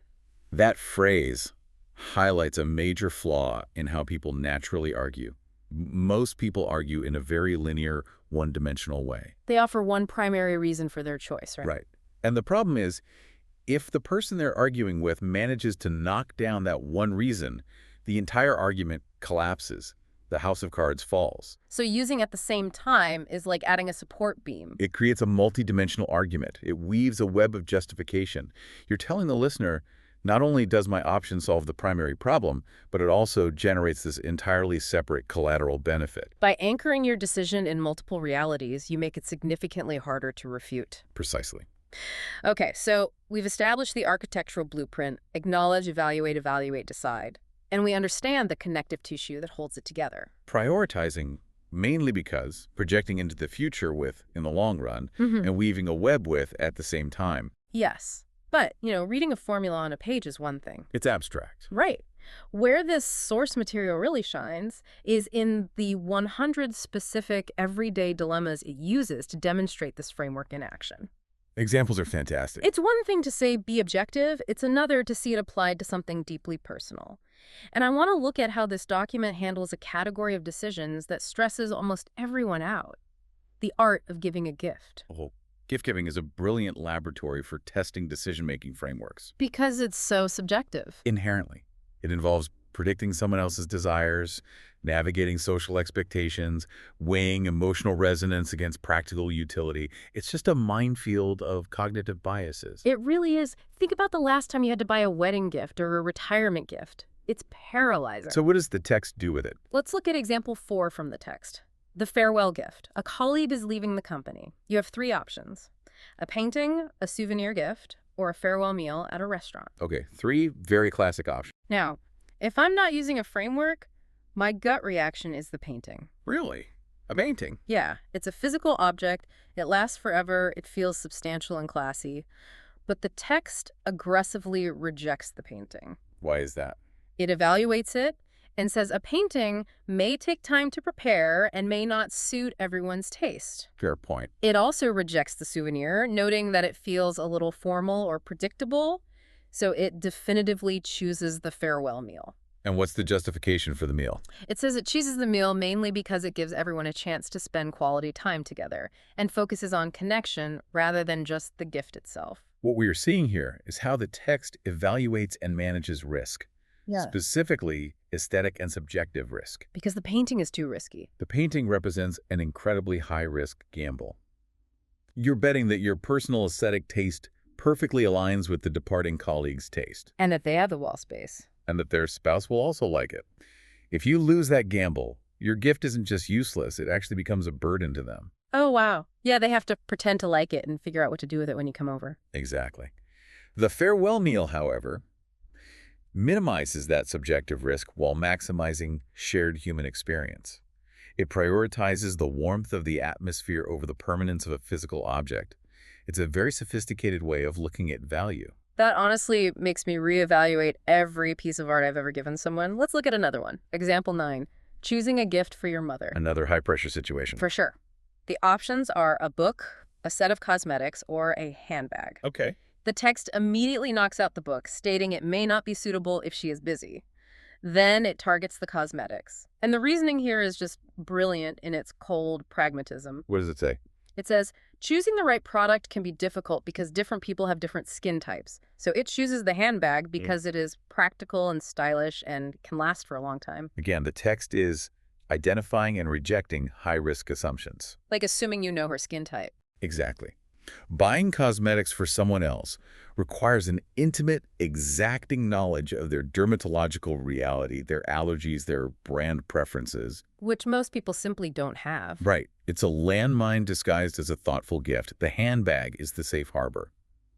It is a high-utility item that still carries a degree of elegance, but it doesn't require you to guess her skin type. It comes up again in example 35. This one really got me. You're buying a gift for a sick friend in the hospital. Okay, the stakes are a bit different here. Very different. The options are a bouquet of flowers, a box of crayons, which I assume is for like adult coloring books to pass the time, or a healthy snack. Okay. Now, flowers are the default societal answer here. Absolutely. But the text dismisses the flowers. It says, one potential drawback is that it may not be practical and may even be restricted in some hospital areas. Wow. Very pragmatic. It rejects the crayons because not everyone enjoys drawing, and it chooses the healthy snack because it is practical and health conscious. I can see why that would be the winning option based on the framework. I have to push back on the text here, though. Really? Why? Is this framework just incredibly cynical? Like, is it teaching people that sentimentality is inherently bad? Because dismissing a bouquet of flowers for a sick person in favor of, like, a granola bar feels almost ruthlessly pragmatic. It does feel a bit clinical. It feels like it's stripping the romance and emotion out of human connection. I completely understand why it feels that way, but let's look closer at what the text is actually saying. It isn't saying sentimentality is bad. Remember the farewell meal. Right, it valued connection and memories. Exactly. It explicitly valued those things over a physical souvenir. What the text is teaching is that sentimentality combined with high subjective risk is a terrible strategic choice. Okay, I'm tracking with you. Guessing someone's art taste, assuming you know their skin type, or romanticizing a bouquet of flowers without considering that the hospital ward might have strict pollen restrictions, these are subjective gambles based on what makes you, the giver, feel good. Oof. Because I want to be the person who walked in with the beautiful flowers. Exactly. The text is making a profound point here. A safe choice isn't boring. A safe, pragmatic choice is actually demonstration of deep empathy. Deep empathy, Ah. right? Buying a snack. Yes. It shows that you are deeply considering the receiver's actual practical reality rather than just projecting your romantic idea of a gift onto them. Utility and longevity are forms of care. Wow. Okay, so true empathy means checking your own ego at the door and acknowledging their reality. Right. You buy off the wedding registry because the registry is the handbag. It's what they actually need, not what you want to be remembered for giving. That is profound, and this intense pragmatism, it doesn't just apply to objects. As I read further into the 100 examples, I realized this exact same philosophy is applied heavily to the physical spaces we choose to inhabit. The location-based prompts. Yes. And- It's constantly evaluating indoor versus outdoor spaces, public versus private. The spatial decisions in the text are incredibly revealing about human psychology and what we require to feel comfortable. How so? Well, the framework consistently forces a choice between a high-energy, unpredictable public space, a completely isolated private space, and something that sits right in the middle. Let's look at example 2. Planning a movie night with friends. You have to choose the best location. Your living room, a movie theater, or a cafe. Okay. The text acknowledges the theater has the obvious benefits, like a large screen and professional sound. But it dismisses it because it can be quite expensive, especially if many people join. Makes sense. Then it dismisses the cafe because it may be noisy and lacks privacy, so it chooses the living room. And the main reason is? Mainly because it is much more comfortable and convenient, as everyone can sit freely, talk naturally, and enjoy snacks without worrying about disturbing other people. If we break down the metrics for success being used there, it comes down to 3 things: comfort, privacy, and control over the environment. Control being the key word there. Exactly. A movie theater offers high audio-visual quality, but zero control. You can't pause the movie, you can't talk, you can't Được thành control lập the snacks. 2018 bởi The nhóm living giáo room viên đã có nhiều maximizes năm công control tác tại các and trung tâm lớn minimizes uy social tín ở friction. thành phố Hồ Chí Minh. We see that The same IELTS search Focus for không chỉ equilibrium on có a các much bạn học larger viên scale in giỏi example là 25, các bạn tiến moving sĩ, house. bác sĩ, Oh, that's a nghiên cứu good sinh, decision. các Huge. bạn học trường The chuyên, options are mà còn the có city các bạn học centers, sinh the lớp thường countryside, đạt or the được điểm suburbs. số IELTS và TOEIC cao It evaluates nhờ the vào phát extremes triển được first. năng lực tiếng Anh Spot thực on. thụ. It looks at the city Khác biệt center and với các says, trung tâm lớn, sure, it's đông đúc, convenient for dùng work and chung một shopping, quyển but giáo trình the rập khuôn environment cho can be hàng ngàn học noisy viên, and crowded. lúc đi It thi looks gây at the nhàm chán countryside cho and giám says, khảo chấm yes, điểm. it's peaceful and Đa the số air is các chương trình clean, but online the daily hay học trực commute tiếp can be tại thành phố Hồ Chí inconvenient Minh and của The IELTS So who Focus wins? chỉ tầm The suburbs. 3 The suburbs. đến 7 học Why? viên, Because they dễ offer a dàng good theo sát balance các between bạn, urban giúp tối đa convenience hóa and a điểm peaceful số lifestyle. nhờ tích hợp Or nhiều look at phương pháp example trong 11, suốt quá planning a trình family giảng dạy. vacation, a mountain trip, big 100% city lớp tour, học luyện or a đề beach được vacation. hướng dẫn How does it bởi thầy evaluate Quốc those? Khánh, The mountains IELTS are rejected 8.5, because they may not be Reading suitable for 9.0, everyone, especially Listening older family 9.0 members. và không có ban Traveling in điểm the nào dưới mountains can 8. be tiring. Các bạn Fair có enough. thể theo học The tại city quận tour is 6, quận rejected 2, as quận noisy 9 and và quite quận 11. expensive. Nếu So các bạn ở xa, the beach có thể chọn hình wins thức học because it is online. Giáo viên vẫn relaxing có thể and theo sát được các flexible for bạn different vì age sĩ groups. số lớp Some can vừa swim, phải. some can just sit and take photos. Do you see the pattern? Absolutely. The source almost always chooses what I would call the Goldilocks option. The Goldilocks option, I love that. Right. It never wants the porridge too hot or too cold. It actively avoids the extremes. It doesn't want the extreme expense and sensory overload of the movie theater or the big city. But it also rejects the extreme isolation or physical exhaustion of the deep mountains or the deep countryside. Exactly. It constantly prioritizes a middle ground of comfort, privacy, and broad accessibility for groups. Look at example 69, planning a simple day out. What are the options there? The countryside versus a public park versus a shopping mall. Let me guess. The park wins. You got it.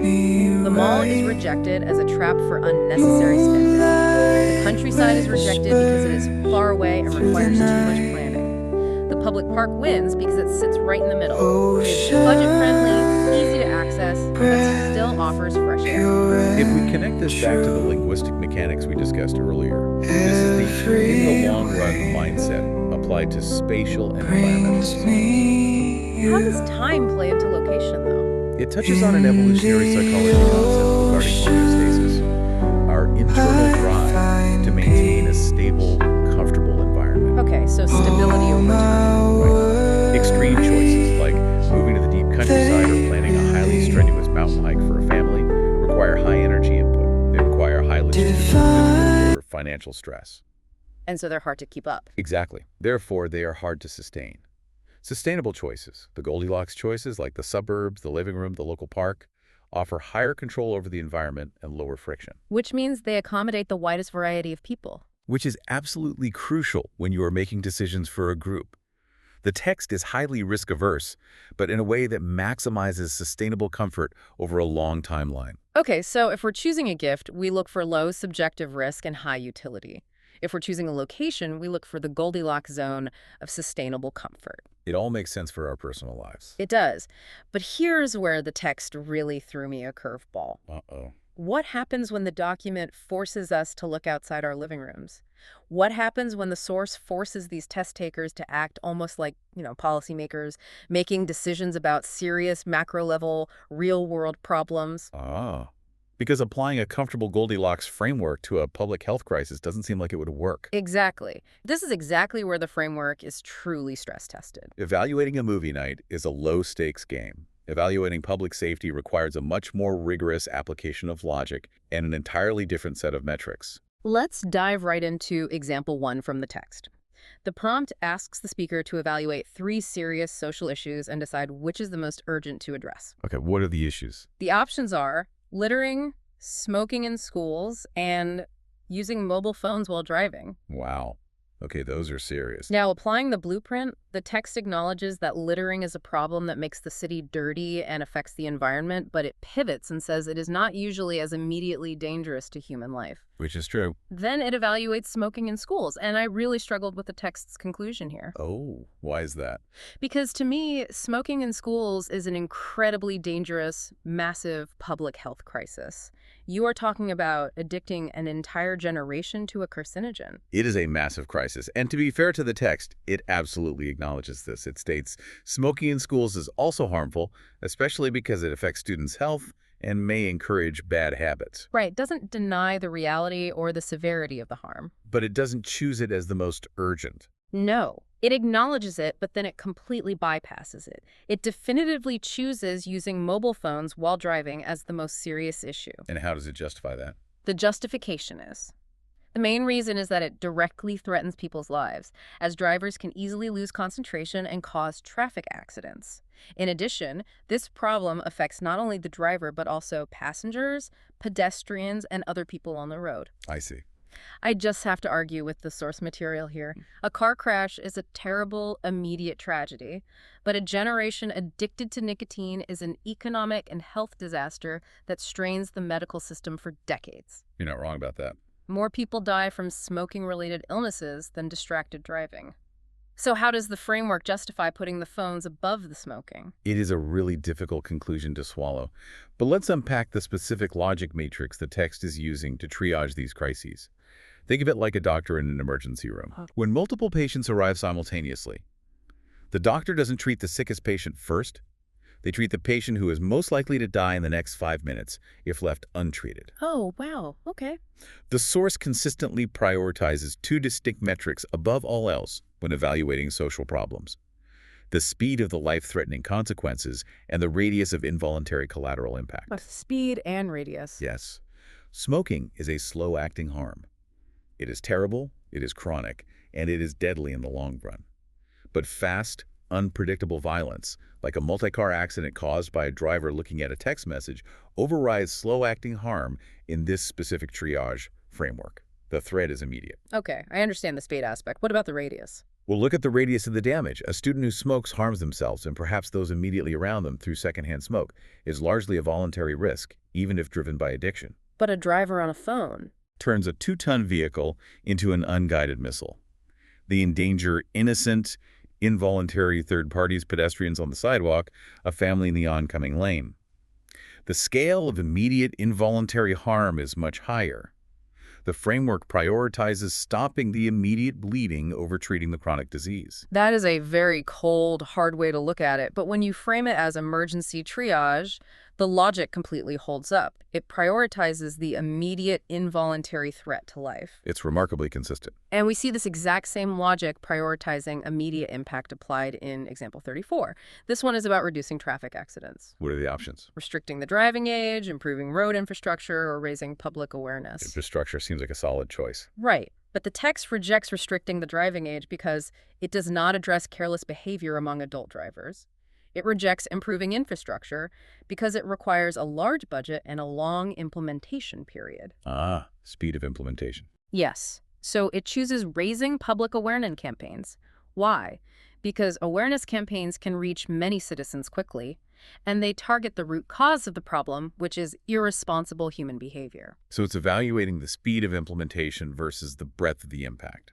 Rebuilding a city's highway system is a great solution in the long run, but if people are dying today, infrastructure fails the test of immediate action. Right. It's too slow. An awareness campaign can be deployed tomorrow and reach millions of people by Friday. And then there's example 88, using police dogs. Police dogs. That's specific.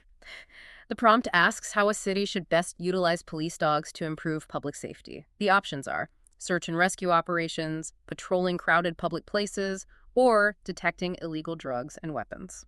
Okay, how does it evaluate those? The text rejects search and rescue because this situation does not happen every day, meaning the resource would sit idle too often. Fair. It rejects patrolling crowds because it may create fear or discomfort among some citizens, and it chooses detecting drugs and weapons. Let me guess the reasoning. Preventative action. Spot on, mainly because this can also help prevent crime before it happens. This specific example is incredibly telling. It really reveals the text's underlying philosophy of governance and systemic safety. It fundamentally values preventative action over reactive action. Right, because search and rescue is reacting. Exactly. Search and rescue is an inherently reactive operation.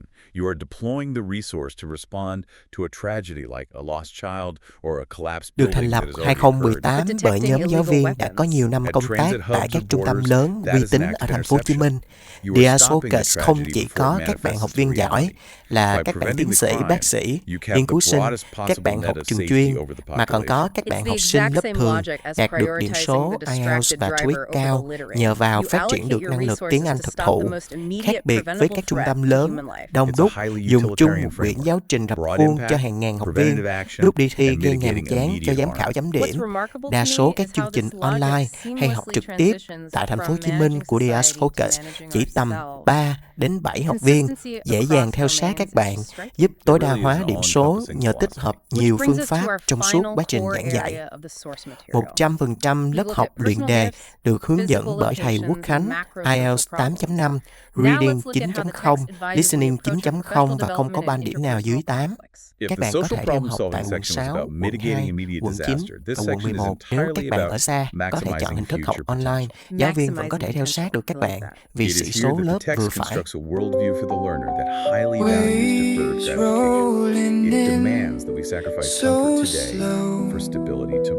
Deferred gratification. That is the perfect term for what else. Let's look at example 5. Choosing the most important skill to develop after graduation. Okay, for a young professional. Right. You have to prioritize time management, teamwork, or public speaking. In today's corporate culture, teamwork and public speaking are the flashy skills. They really are. They are highly visible. They are the skills that get you noticed in a boardroom. But the text firmly rejects them as the top priority. Oh, really? Yeah. It says, these skills may not be used every single day in every job. It chooses time management. That's interesting. Why? Because it forms the foundation for productivity. Without it, you miss deadlines, you burn out, and your ability to work in a team or give a speech becomes completely irrelevant. Time management is the unglamorous choice. Yeah. But structurally, it is the only sound choice. The text is teaching the learner to build a foundation before they try to build the ornamental spire. But the most striking examples of this philosophy are related to career choices. Example 17 poses a scenario. A job offer for your younger brother. Does he choose a job with a safe, familiar environment, a job with a high starting salary, or a job that offers promotion opportunities? Oh, high salary is going to be tempting for a young person. Incredibly attractive for immediate financial independence.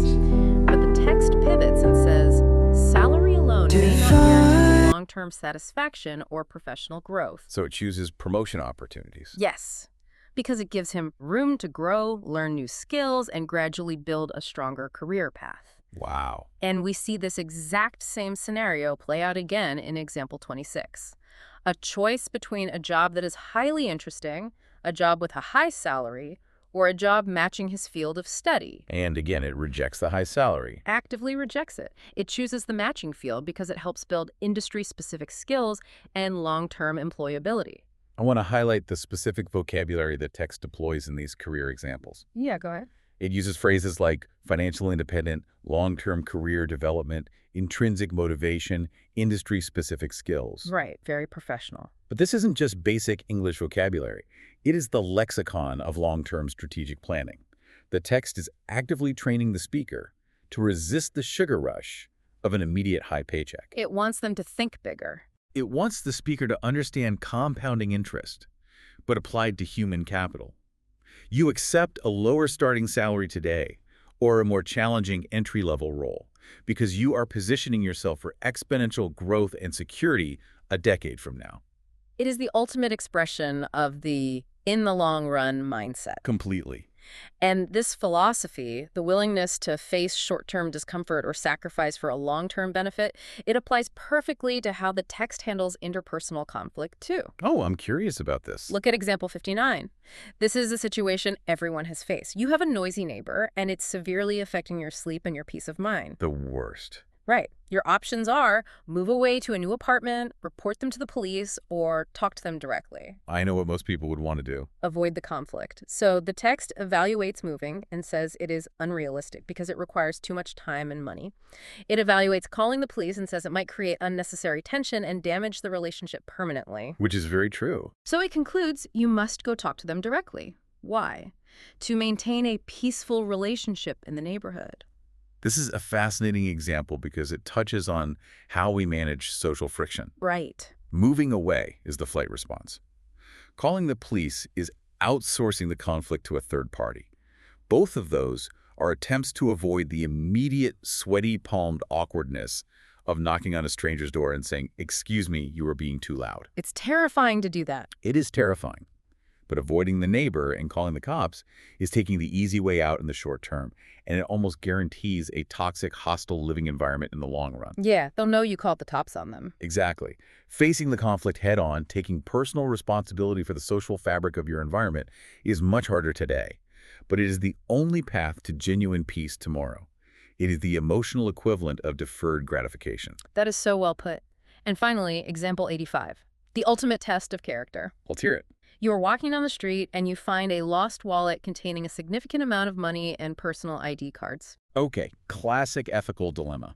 Your options are keep it, ignore it and walk away, or give it to the police. Let me guess.